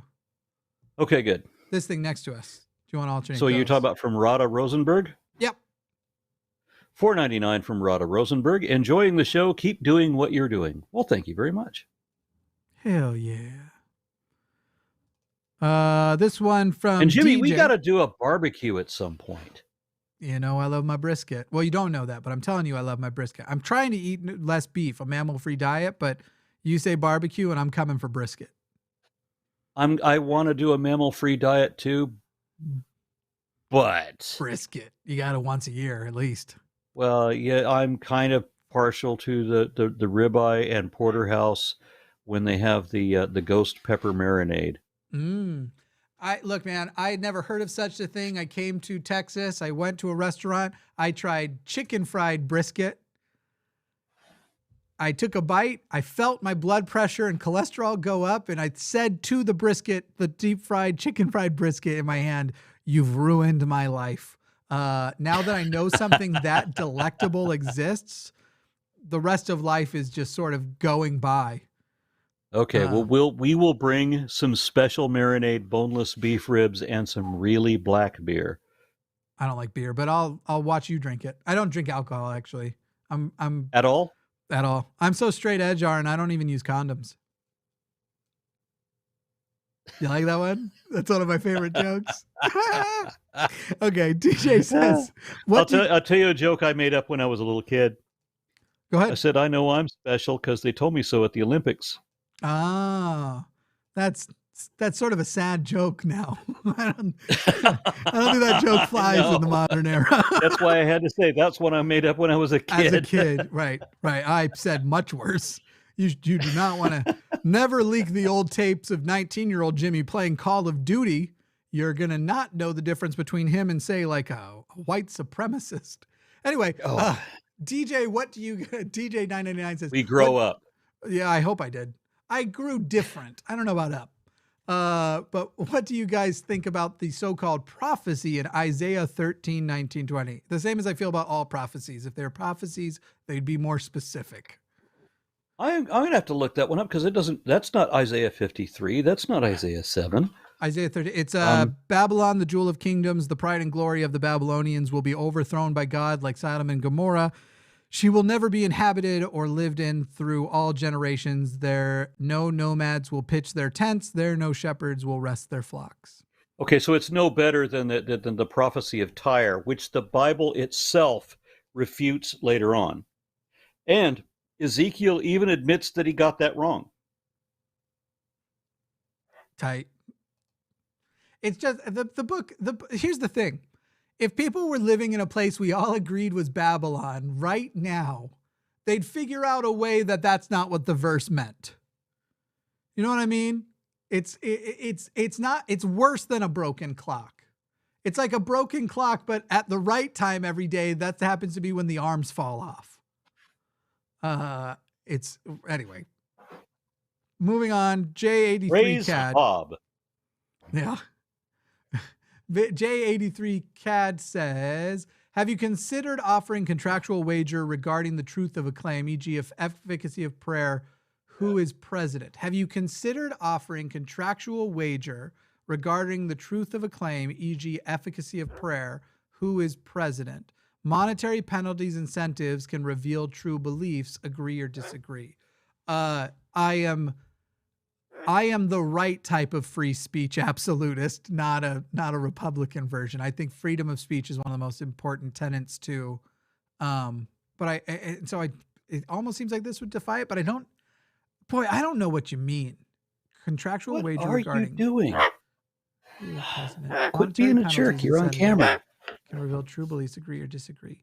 So I guess I think I get it. Say goodbye to everybody. Bye, Parrot. Parrito, I assume is the name of your parrot. Parrito. I think you're saying, like, if a person comes with a claim, they should put it up to a monetary challenge where they lose money if they're wrong and they win money if they're right. The question then becomes who establishes if they're wrong or right? For example, if the standard is who does the audience agree won a debate, it's already out the window. Fucking audiences at debates are always biased, and you can predict 98% of the time what the outcome of the final vote will be based on the outcome of the vote at the beginning. Rarely is the only way to verify who won a debate, I think, if that ever happens. Yeah. Because it very rarely do you ever win a debate, really. I mean, you can occasionally lose, but very rarely does anybody ever win.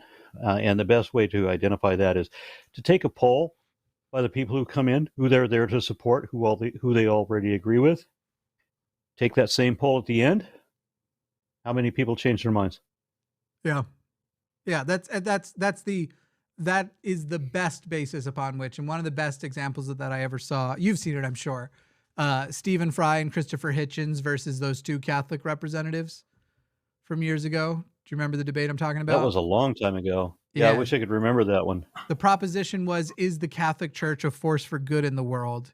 And Stephen Fry and Christopher Hitchens shut them down so hard that it was something like half of the people who voted yes at the beginning changed their answer to no. And all of the undecided people went to no. It was a blowout. It was awesome.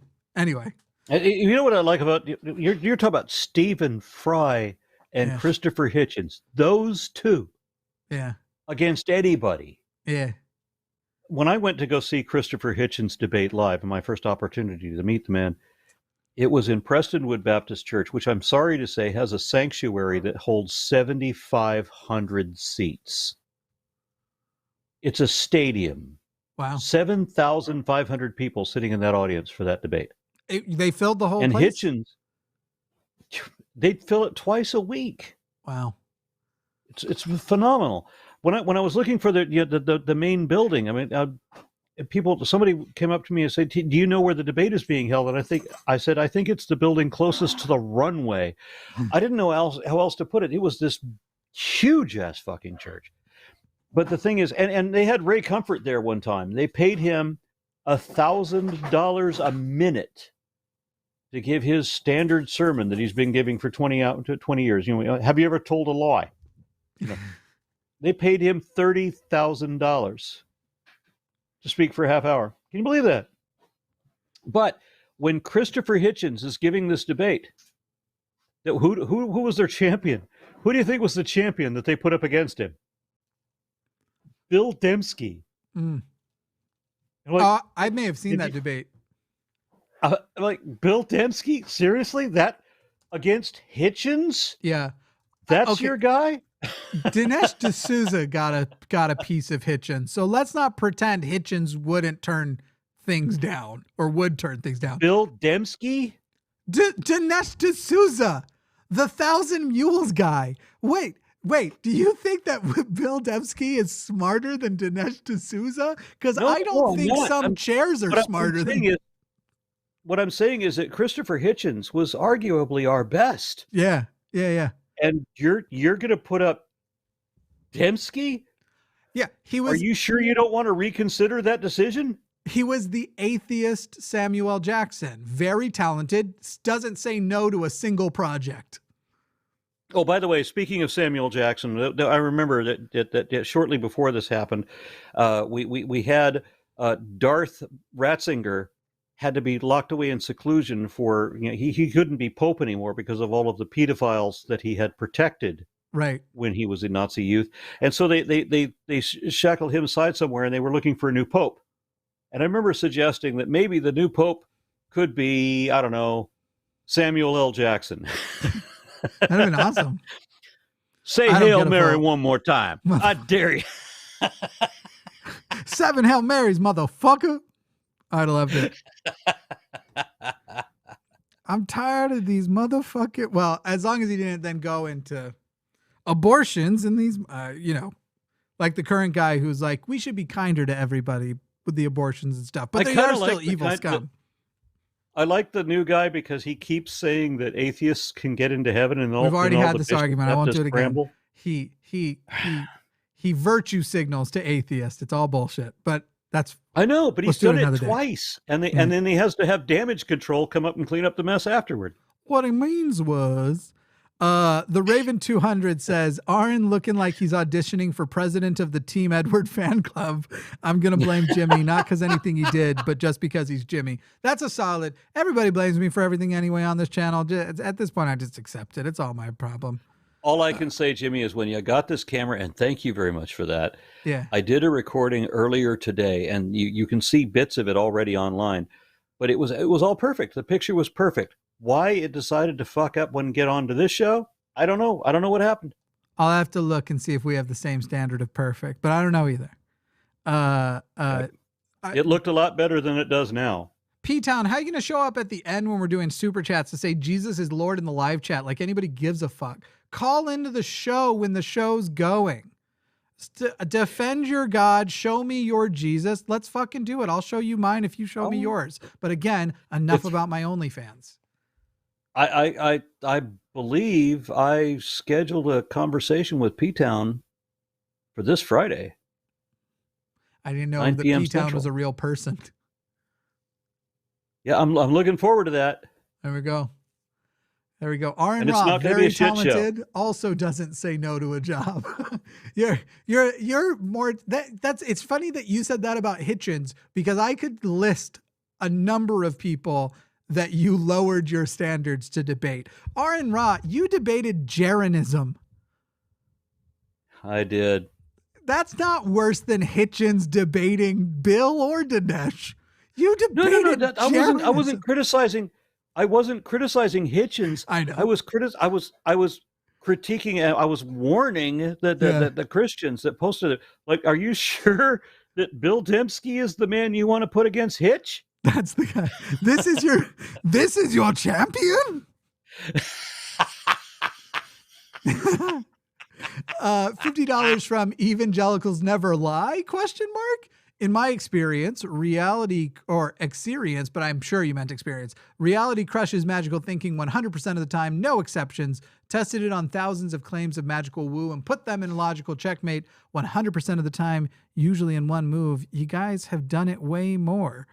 I don't know how many times, but it's been enough. I'm retiring tomorrow.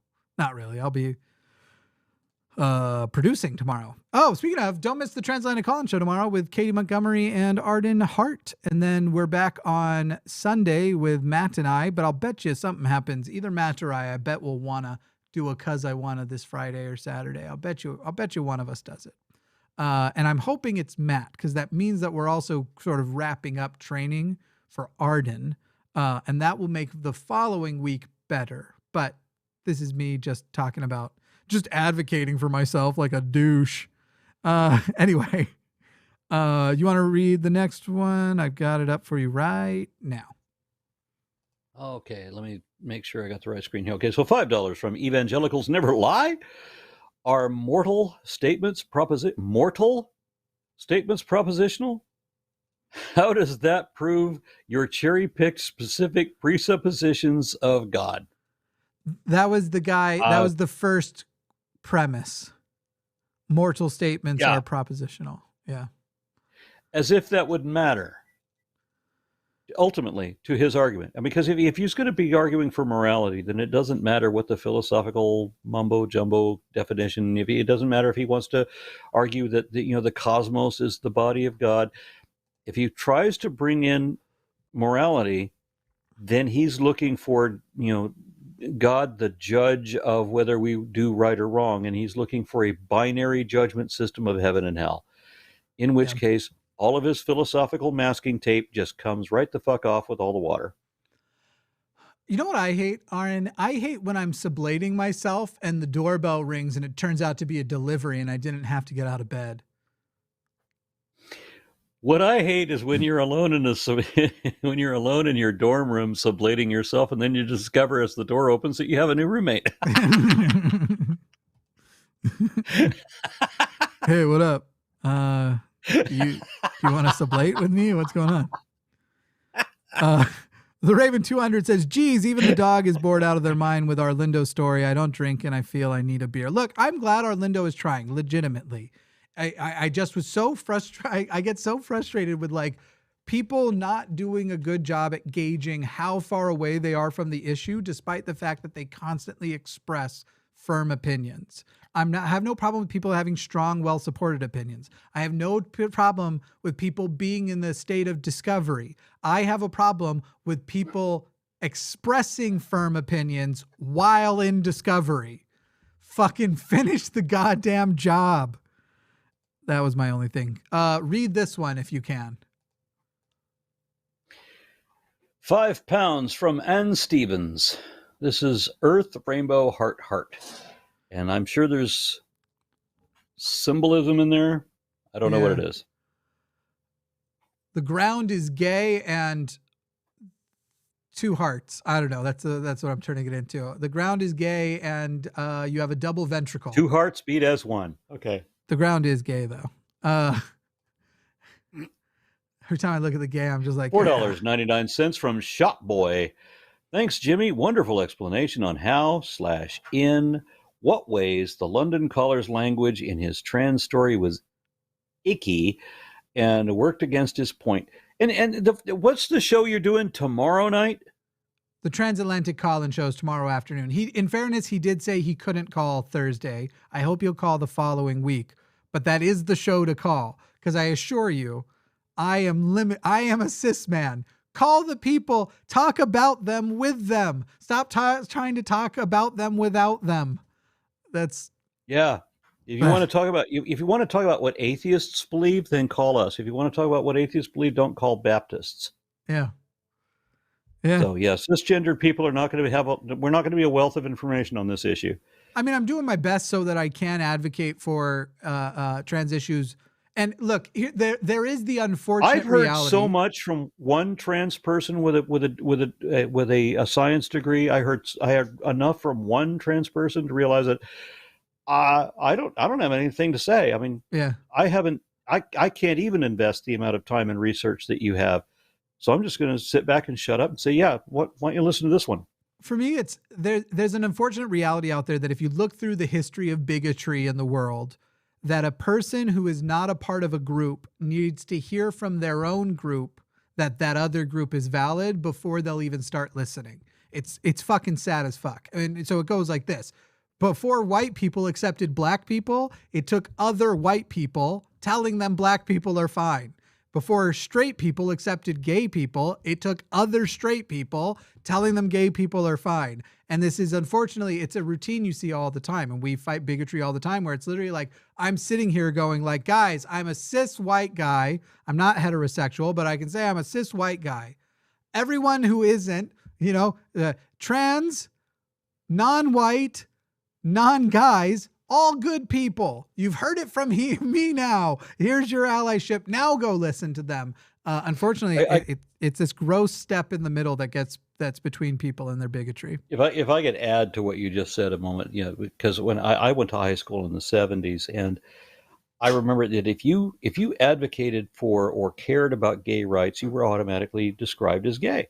Yeah. How could you advocate for gay rights and not be gay?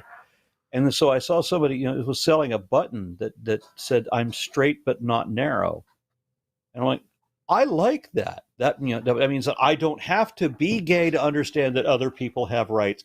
Other people who are not me, and I'm not living through their situation, but I can still empathize with the situation, even if it's not my situation. Yeah. In-out group dynamics, as someone just pointed out in chat, in-out group dynamics are societally ubiquitous. And it would be, it'd be a real shame if something happened in that society over there.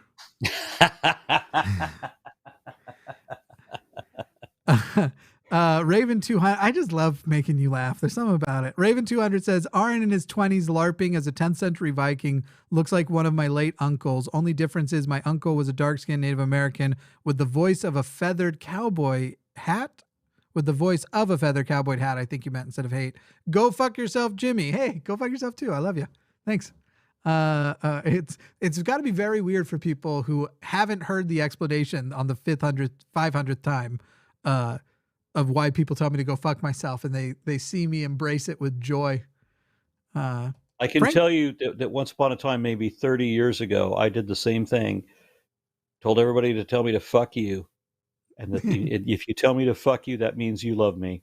Yeah, I'll take it. I'll take it. And depending on how you say fuck you, I might really take it. Raven 200, here's one for you. I keep meaning to alternate and then I forget. $4.99 from the Raven 200. Darn it, I meant to say voice of a Viking and wore a feathered cowboy hat. I hate when I forget to spell check. You're good. Is it the old straw hat that was popular in the 1970s when I was in high school that would be severely bent down front and back and it would have the huge peacock feather in the front? Is that what you're talking about? Let me know in the notes somewhere. That sounds cool. I think I've got a bug bite at the bottom of and I'm really, you can see how badly I'm irritating it by poking at it like crazy. You can also see how white my torso is when I do this. Yeah, I was just wondering when that infection was going to spread and what you were going to do about it. Dude, look at this thing on my neck. This like cyst. I've been looking at that. Bloop. This thing's. So when do you start growing fangs as well? I gotta name it. It doesn't look like a cut. It's like, this is the size of the end of my pinky. I feel like I could push the end of a finger out of it. I gotta get it cut out or something, but I don't have time. I'm too busy producing shows and creating the greatest goddamn network there is. RPG Debunk says, remember, Jimmy, it'll be $3,000 per staple removal and $1,000 just to see the doctor. You'll have to sell the show to Efren. Sorry, we can't have you sell the show to Efren. You don't clearly know how many surgeries I've done on myself at home, including extracting my own tooth, removing an ingrown toenail, and like 4 or 5 times I used super glue instead of going and getting stitches. And the worst that I ever did was I pierced my ear 8 times with safety pins while I was in class. There you go. Well, if you ever need surgery, there's always the doctor, but I'll do it cheaper.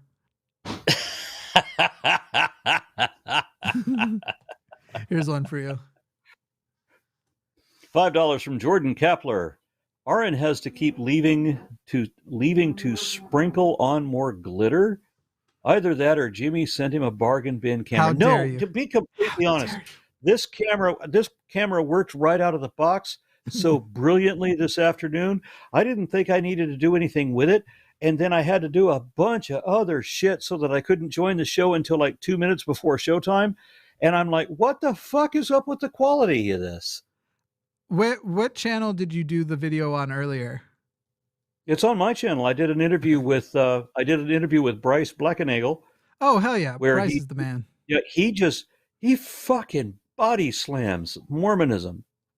I mean, like, I so wish that I could have talked to Bryce when I was 14 years old and my mother's trying to indoctrinate me into the Mormon church. I'd already been baptized into it, and I know that there's something wrong with it, but the logic is not working on the fucking elders that are coming to me explaining this thing, you know? Is it is it episode 4 of Joseph Smith versus Joseph Smith? Yeah, episode 4, yeah. Okay, so I'm going to tell you 2 things. First of all, you put 2 T's in Joseph Smith, just so you know. You got a typo. And second, it looks like shit. The window's smaller, so you can't tell. Kind of like right now, it doesn't look as bad, but the exposure was a little better. So whatever the lighting thing was on earlier, that was better. But your graininess is still bad. The sun was up. We'll fix it though. We'll get the software installed and we'll fix it. We will. Okay. Yeah. And by the way, just to completely backtrack all of that, walk all that shit back that I said earlier. Thank you very much for sending me this, not just the camera, but also the microphone. Hell yeah. Yeah. The microphone is a backup because that one time, do you remember we had, I think your parrot. I have needed a microphone. I've needed a microphone like that just in any given year of my life in the last 20 years. I've needed a microphone like that on the fly, and now I have it. Quick USB. The nice thing about this kit too is if you go out of town and you have a laptop you can bring with you, it's good to set up remotely and it's small. It's easy to throw in a bag. Yeah. Yeah. Cool. Anyway, but you're very welcome. You didn't have to publicly do all of that. I enjoyed giving you shit for earlier. I know you're good at it. Thank you. It's the only thing I've ever practiced. 10 pounds from Sapient Haggis. I love that name. Jimmy goes all night for $5 a pop. That's right. That's right. That's the reputation I gained in college. As JL and I says, only gained a reputation for sublating myself.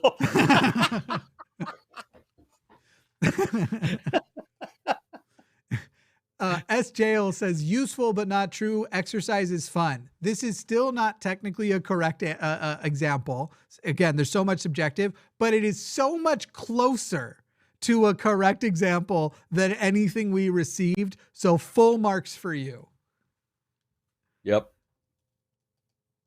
Here's one. For you, Aron. Oh, sorry.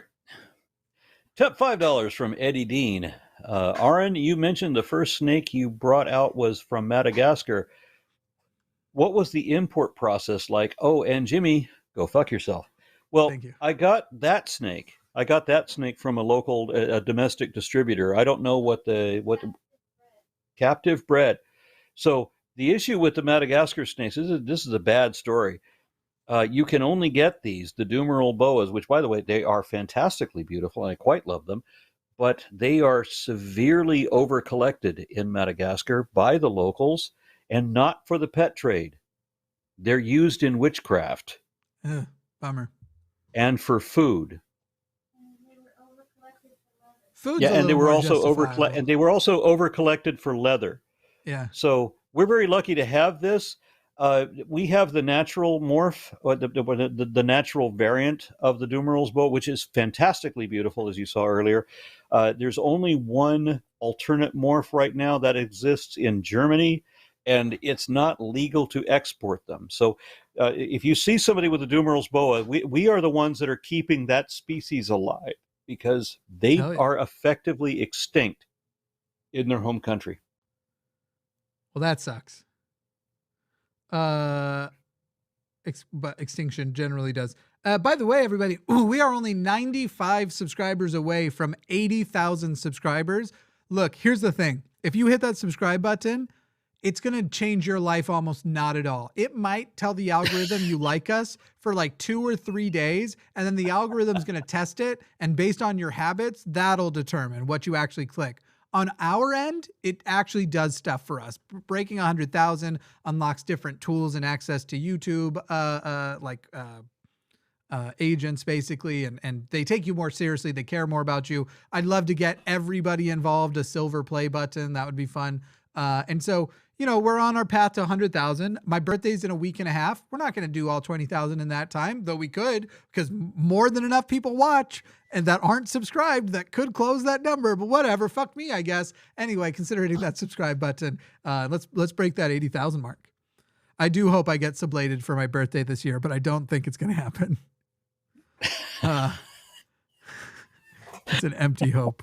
Nuzzy D says, I need, go ahead. $4.99 from Nuzzy D. I need, you can't insult me more than I can insult myself on a t-shirt. Aron's work with Joseph Smith is great. I always scream, what?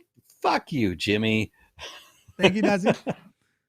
I don't even work on Joseph Smith. I have to say, I got this idea where somebody, I don't even think it was my idea. Somebody told me that I should read the Book of Mormon as a show like I used to do the Quran. And then I started looking for people that were fluent on the Book of Mormon. And a whole bunch of people told me that I should bring on Jimmy. And then Jimmy told me that I needed to bring on Bryce. And then I just did a series of interviews with Bryce. We're like, holy fuck, this guy knows everything. If Bryce knew everything he knew in 1978, this church would have been dead. The internet didn't exist. It's easy to bury Bryce before the internet. That's the sad truth. That's why the church is bleeding so much right now, because it can't survive the internet. Thank you, CG, for the $4.99. And then we've got $9.99 from Mike B to say, hashtag Fergal Burgle. Fergal Burgle Manergal Burgle. There you go. Fergal Burgle Manergal Burgle. That actually happened during a period of time where I wasn't producing or doing much. I don't know the full backstory. And one time Matt he's like, well, I could tell you. And I was like, nah, it's fine. I'll just say it. I'm just keep it a mystery. It's almost ethereal in this way. We've got, this one's for you to read.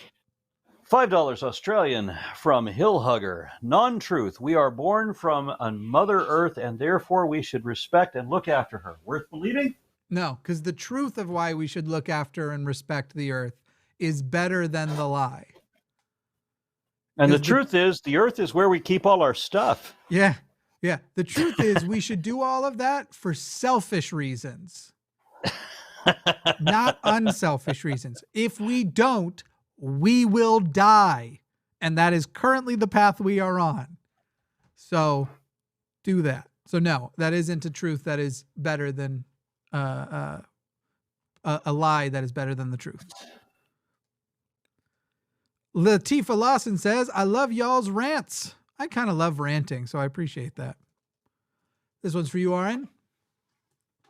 $9.99 from the Raven 200. I don't think Jimmy cares much for anime. I don't know about Aron, but One Piece made me tear up with the funeral of the Straw Hat Pirate's ship. R.I.P. Mary. I don't know that one. One Piece is very popular. I haven't watched it. There are many animes that I have enjoyed over the years, but it's not something I seek out, and I wouldn't call myself culturally, like I'm not a weeb, which is the word they use for each other. I don't. Yeah, I mean, I saw Akira. That's how out of date in anime I am. Sure. Let's see. Zachary Loner says, Ammonite fossils. Somebody tell the Mormon apologists we finally found archaeological evidence of the Book of Mormon. Different kind of Ammonite, I'm afraid. That's funny, though. That is funny. Also, wait, how long does it take to fossilize? If an Ammonite, the person in the Book of Mormon era, so I think we're talking 200 BC, had died, they wouldn't be fossilized yet, right? 200 BC? Yeah. Really? Okay. I don't know. How long does it take to fossilize? There are conditions under which rapid fossilization can occur. It is possible to fossilize that. And then we're not talking about like concretions, where if you have hard mineralized water flowing over an object, you can encase a spark plug or a hat or even a pair of pants or something within, a mineral concretion, because a lot of people pass those off as that disproves, millions of years, as they put it. Those people are called stupid. Here's one for you. It's true. $4.99 from Poofy74. Just super chatting to say that I always enjoy the show. Now, cheerio, and off, my dear Jimmy. Hello, Aron Ra. Take care. Yes, cheerio. I'm going to do the rest of the show like this, showing off my nice slender legs with bug bites on them. Yes. Is anybody into lanky fat people? Because I'm somehow both. Anybody enjoy chiggers?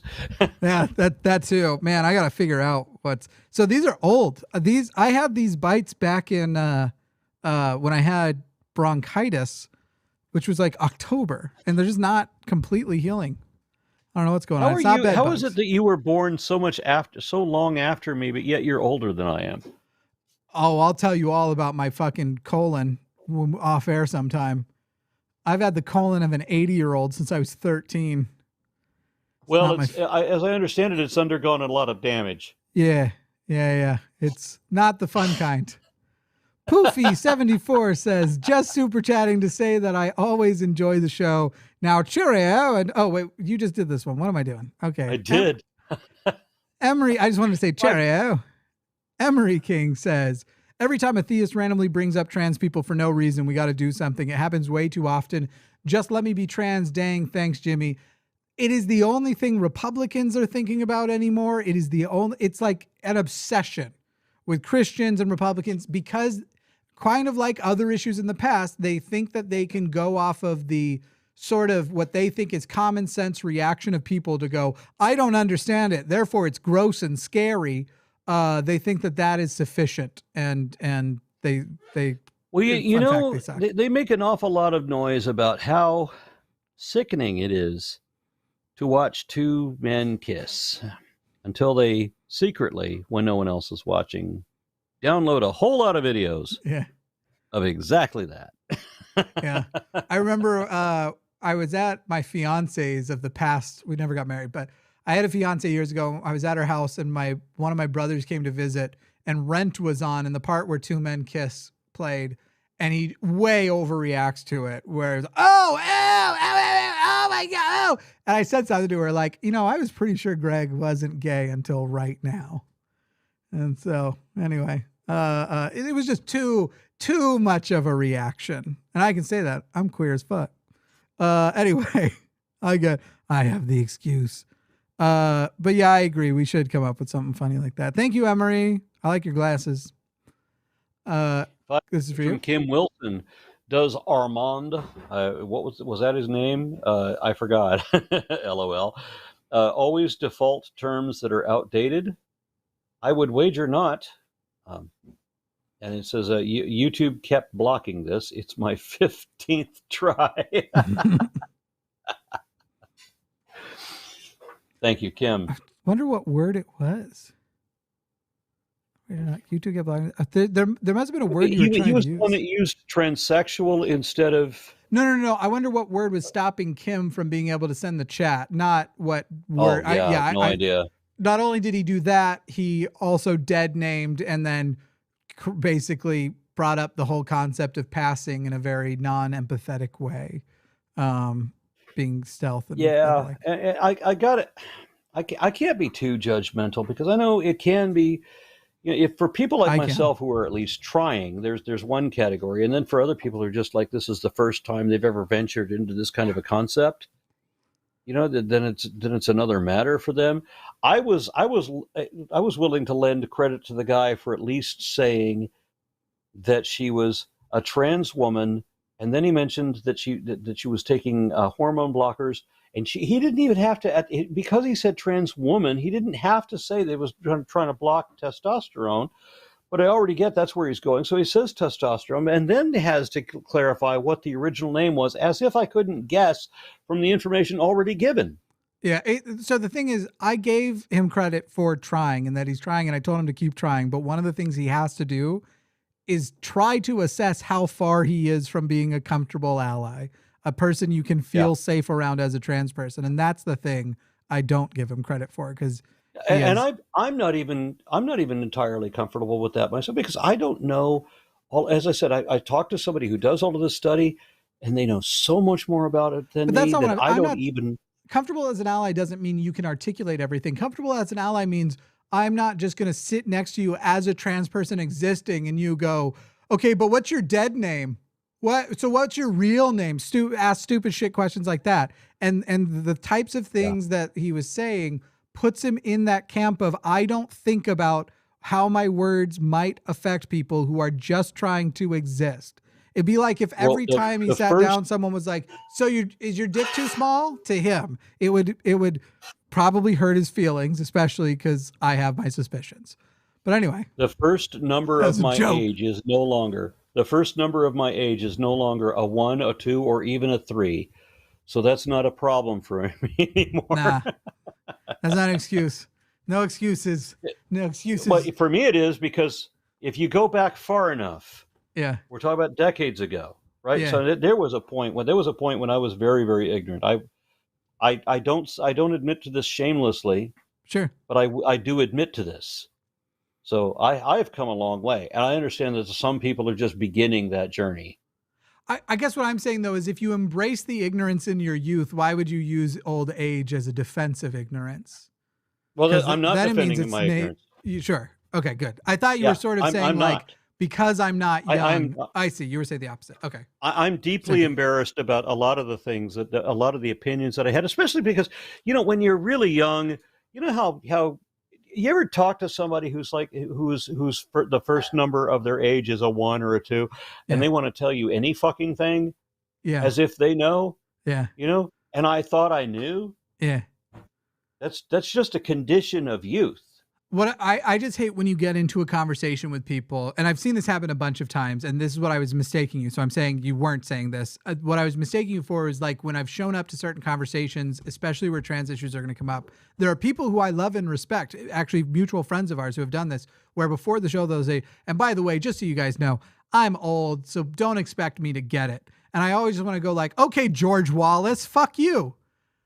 Like, Oh, yeah, no worries. By the way, my racist grandpa, fucking old. So that bigotry, I'm not going to expect him to stop. Fuck you. You don't get that. You don't get the I'm old, so don't expect me to respect you enough to make you feel valid and understood. These aren't even difficult concepts. How young do you have to be to understand, hey, our understanding that gender was a binary, that was actually wrong psychologically. Like everything else that occurs in the brain, it actually isn't a binary. It exists on a spectrum. Boy, at 70 years old, don't expect me to understand what you're saying there, whippersnapper.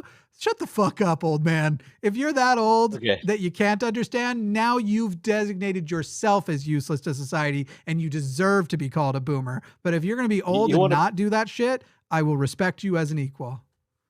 You want to talk about somebody that doesn't have an excuse. Okay, we're dealing with like what would be considered culturally new concepts for somebody, let's say, of my generation, right? A lot of other boomers are having a difficult problem with this. I get that other people are having a problem with this. I took a class in anthropology, and my anthropology professor was asking me one of the questions on the test, to make it different, to differentiate ape from hominid. And I had to explain to this guy that there's been a revision in taxonomy. We've gone monophyletic, and ape means hominid now. And I could show him the documentation to prove that. And I wanted to say this is on a test, and I had to show him why I'm answering the question wrong. Yeah. It's because the question is wrong. Wrong, yeah. My answer's right. The question is wrong. He counted me wrong anyway because he was 70 and he said he can't be expected to keep up. Yeah, so I would posit that those generations don't have a problem in understanding. They have a problem in humility. They will not accept things have changed from wherever they locked in their beliefs. I don't consider you one of those people. Clearly you aren't. A lot of people in older generations right now, I'm very opposed to ageism, but I'm not opposed to a person designating themselves as a shitty person and using their age as an excuse. And those are the guys that I'm an okay boomer to. Because, yeah, fucking humble yourself, asshole. I've often said, when people of a certain generation will say something that is no longer politically acceptable, where once generations ago it might have been. I've often said that I hope that when it comes the time that I say something that is culturally or socially embarrassing, that I don't do as these other examples did and double down on it and try to defend. I hope that when that moment comes that I say something that bad, that dumb, that I'm willing to, that I'm able to admit it, correct it, and move on. For people who don't know what the George Wallace reference was, somehow there are people who are alive and saw George Wallace basically Nazi rallies in 1968. He was an independent who ran for president. He had been governor of Alabama and was a segregationist. And nobody saw a parallel. None of these people who were alive were like, hey, remember all those George Wallace things were terrible? We accept that now. Anyway, let me get down to the old MAGA rally. Yeehaw! Fucking idiots. Fucking idiots. You goddamn idiots. Anyway, we gotta push through these because we okay. I think Matt will be mad if we do his call. We did that one. Yep, we did that one. Here's one. $6.99 Canadian, and $6.99 is interesting because that's a threesome that's going weird. From 18 Miss Mechanical. This is dark, but as a non-religious person, death and the idea of nothingness freaks me out sometimes. Any tips? Yeah, you won't experience it. There is that, but also I sort of talked about this recently with people talking about missing their family and how they envy religious people, and they've been like, what should I do? And I've been saying, grieve. Let it kill you. Like, not literally kill you, but there was a person who asked this on during our Patreon Zoom, and she was talking about losing her brother and how much it hurts. And I basically was like, shouldn't it? Like, I get it. You want the denial. Denial would in this moment be preferable. But first of all, if you don't deny it and you do grieve, your brain will begin to heal. You'll actually heal faster than everybody else around you, but it's going to suck now. But also your brother died, which if that's a brother you love means part of you died. That shouldn't feel good. That shouldn't be something you can deny. Like, and in that same vein, fear death, try to stay alive. Be freaked out by it and do your best you can to live a good, healthy life. Acknowledge that it's going to end one day. Accept that it's going to end one day. But do your darndest to not bring that on premature. But that should suck. I don't want to get dead. Feel free to impose your 1 minute time limit on this story. Yeah, go ahead. But by coincidence, there was a children's hospital here in Dallas wanted to invite some atheist speakers to talk to their chaplains, and the chaplains that they invited, it just happened to invite me along, and then neither of the other two guys could make it, so I end up by myself, me talking with a bunch of hospital chaplains. Now, as pure coincidence, I happened to have a granddaughter who had died of leukemia in their very hospital. So it was very, very poignant that I ended up having a conversation with these chaplains, and they tell me that, what do we tell? Because we're noticing we have more and more atheist parents, and the things that we say that would normally soothe Christian parents not only don't do any good for the atheists, it actually makes the atheists mad. Yeah. Like, the fuck? Of course it does. Yeah, because you're lying. You tell them you tell them their child is in a better place now. We know fucking better than that. Yeah. And so it was a very difficult conversation when they're asking me, well, what do we do to make these people feel better? And I said that this is the toughest thing because there's no bullshit story that'll work. Yeah. We need your humanity. We don't need you to say a goddamn thing. We need to see a tear in your eye. We need to get maybe a hug. Yeah. Because there's nothing you can do. You've done it. You're a hospital. We know that science is on our side, and if the science fails, there's nothing fucking a chaplain can do. You're humanity. That's it. If when I should pass away, if there are people around who that is sad to, and I hope there are. I hope there are people who are sad when I should pass away. And if someone comes up to you, if you're one of those people, and tells you the reasons why you shouldn't be sad, I give you permission to slap them in the face. Please mourn me and don't pretend I'm not really dead. I would prefer that. It would mean I left a good mark somewhere. I hope on behalf of everybody that I care about, that when I go, that the means of my demise is so fucking stupid that when anybody hears about it, all they can do is laugh. That would. Yeah. What beverage would you like to be served at your funeral orgy, by the way? I often said that the way that I would go would be like, maybe I'm helping some woman who doesn't even like me, and I'm gonna like help her clear out the clogged sink or whatever, and for whatever reason she chooses the one moment ever to be nice to me and hands me a beer, just to be thankful. And it's one decent thing that her and I have ever experienced before, with each other. And so I stand there for just a moment, making small talk with a beer in one hand and a bottle of Drano in the other, and just make a simple mistake. Challenging your ambidexterity there. Here's one for you to read, I think. This one you or me? Canadian, $5 from Endo. Aron Sabur argues that because 99.9% of species are gone without fossils, our evolutionary web, fish to human, is nothing but pure speculation. Thoughts? Well, here's the thing. Thoughts. Sabur doesn't have them. Yeah. You win. Yeah, so he doesn't understand that 99% of all of the species that we've ever had on this planet are gone, and that we have to measure it in terms of genera. So we know that there are more genera in the fossil record than exist today. Yeah. And over the course of the entirety of humanity, or excuse me, not even humanity, in the course of the entirety of Earth's history, of course, we're not going to. There are species we know of only from a single fragment of a jawbone. Right. Fossils aren't easy to come by, you idiots. Yeah, I mean, so very, very rarely we'll find a whole new species, and we realize that if you find one thing, if you find this one bit of a skull or whatever, like Andrewsarchus, for example, you think that that's the only animal that had that skull, that was just that's it. That's all. No. Of course, there's whole populations. There had to be not just a whole population at one point, but there had to be generations of them at one point. So you have to just open your mind up a little bit wider than to try to believe in the fairy tales that were written by somebody claiming to be Muhammad. Yep. Agreed. We got 1069 Canadian alleged dollars from Kathleen Moncrief. St. Catherine of Siena claimed Jeebus gave her his invisible foreskin to wear as a wedding ring.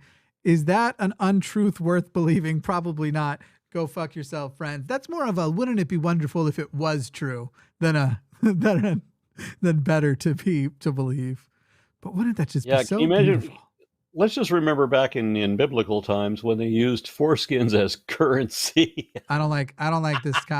This is one of those things that just makes me cringe and freeze up. I don't like these combos. Because I remember the Bible story where somebody presents a bag of foreskins. Yeah, I know. I was given a speech in Canada. I'm like, what would a bag of foreskins look like? And then I flashed on my PowerPoint presentation a bag of pork rinds. Irony, because those aren't kosher. Right, this one's for you. $9.99 from John Kennel. I'm still choked up when Peter came home for Christmas in that Folgers commercial 30 years ago. Episode 3 destroyed me. I know the Folgers commercial. I get that. Yeah. It is a sad commercial. Dante Verona says, special request for Aron. Can you train your bird to say, fuck you, Jimmy? Although I'm less confident you can get one of your snakes to talk. I have tried to get my parrot to learn just a couple of phrases, and he just won't. When he often yells my name constantly, and I don't know what it is that he's asking because it's a half a dozen different things. I've tried to train him to say water if he wants water, but he doesn't want to expand his vocabulary. It's awkward. And He just says Aron. yeah, and I've tried to say, I wanted to get him to say, and I tried for like 3 years to get him to say, I'm a dinosaur, but he just looks at me like I'm fucking stupid.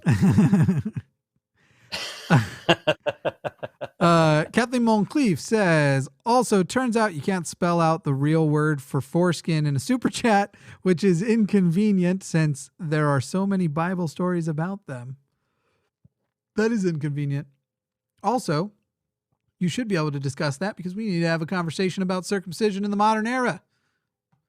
Maybe on that other channel. Don't forget, let me know if you all think that the NSFW, not because of nudity, but more adult topics version channel of the line for things like episodes with sex counselors and sex workers and things of that nature. If you all think that would be a cool idea. Larry Fishman. Oh, wait, this one's for you to read. All right. So Larry, $5 from Larry Fishman. Living in a body you hate is purgatory. It gets worse when you learn it isn't normal, but at least I know there's a way to get better. Yeah. Oh, very good. I'm glad to hear that. And all these dipshits that are trying to get between you and that healthcare can very much go fuck themselves. I have never been the sort of person who laments my own situation. I've never looked at other people who are more wealthy than me and wished that I was them. I never wished to be, someone else. But I've met so many people who live with a physical condition that or a situation that I can't even relate to. I'm like, I don't know how they get through. I think lamenting your existence. I'm so very lucky. Oh, I was going to say, I can't even consider you.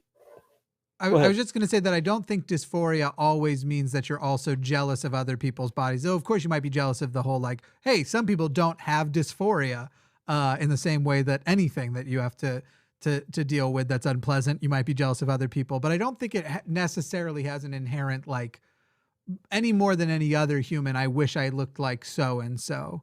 But I get what you're saying. I mean, if I wanted to, if I had the ability to improve this or that, there's this or that minor tweak, or I might even want to do some like cool customization things. But as far as who I am and what I am, I'm very happy with the random roll of the dice that I got.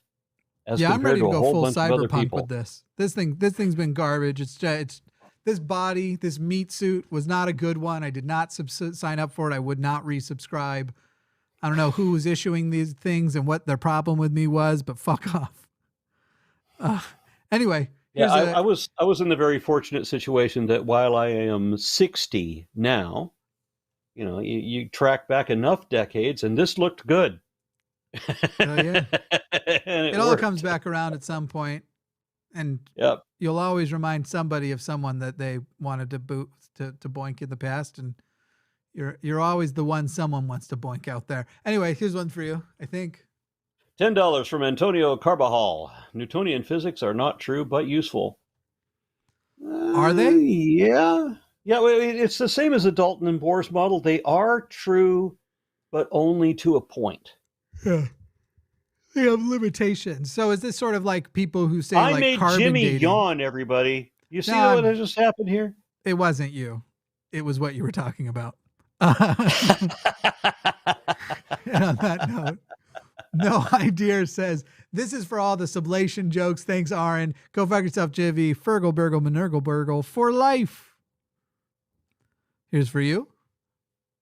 $4.99 from Nitsa Trap. Jimmy, do you have any woodworking videos? I love seeing other crafters work. Go fuck yourself, Jimmy. Love you too, Aron. We should do a woodworking video. I'm not in your category. Yeah, you're damn right you're not. I'm just kidding.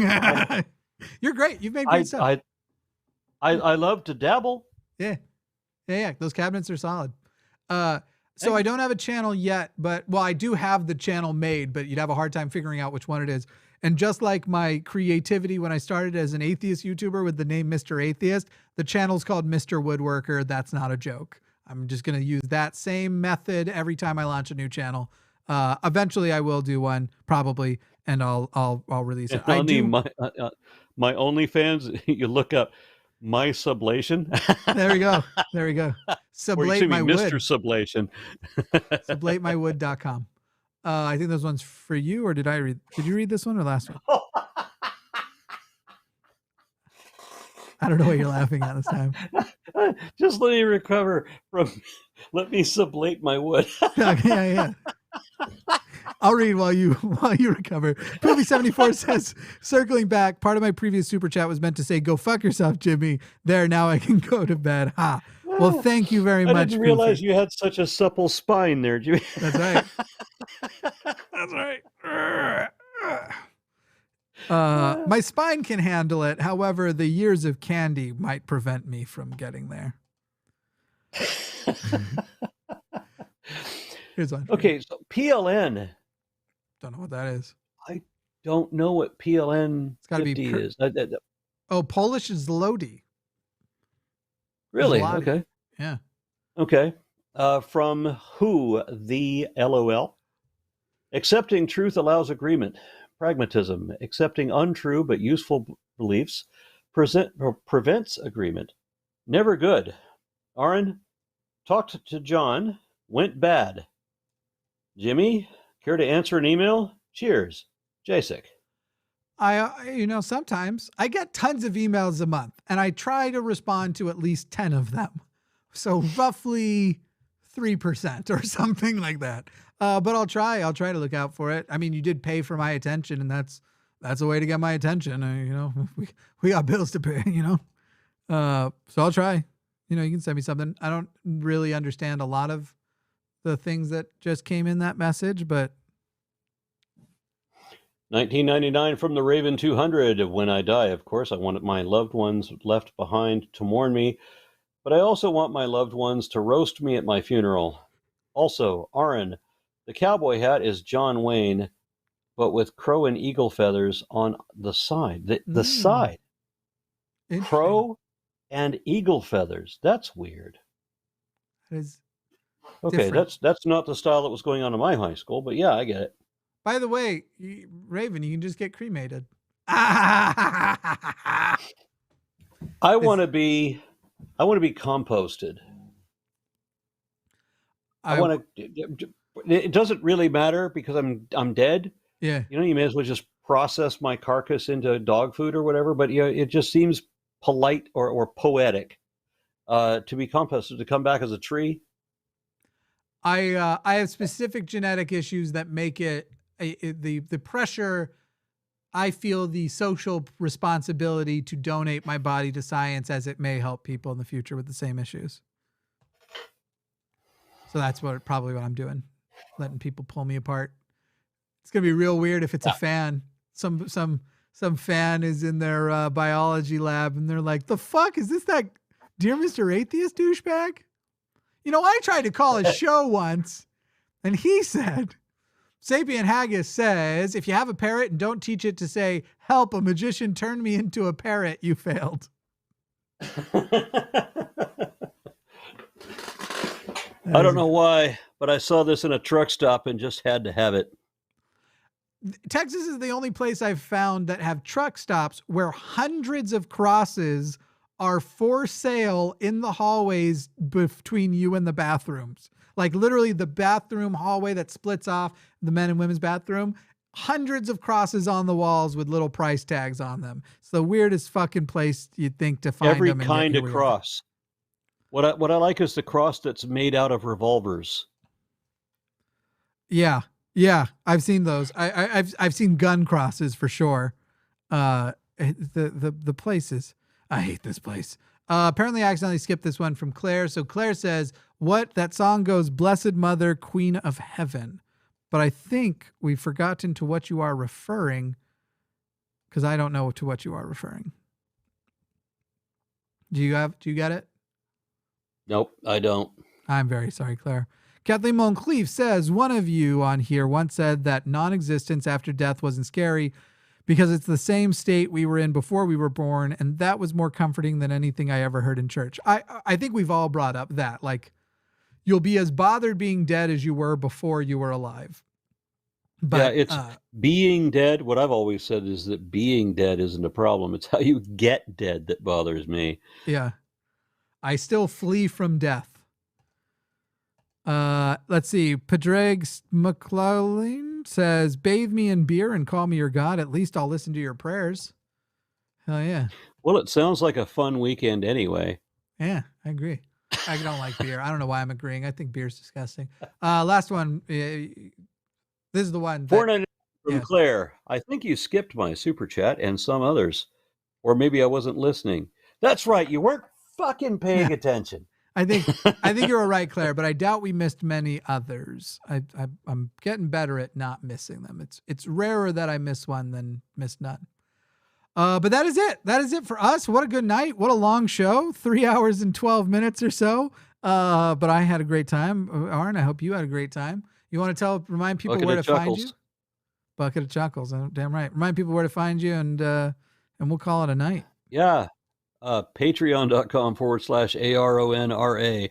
I hate to be a cheap hoe on this, but this is, this kind of thing is what I do for a living, and I need all the help I can get. So if you would like to donate to my activism and make suggestions to my activism, you can contact me both ways. Patreon.com/ARONRA. Hell yeah. Good night, everybody.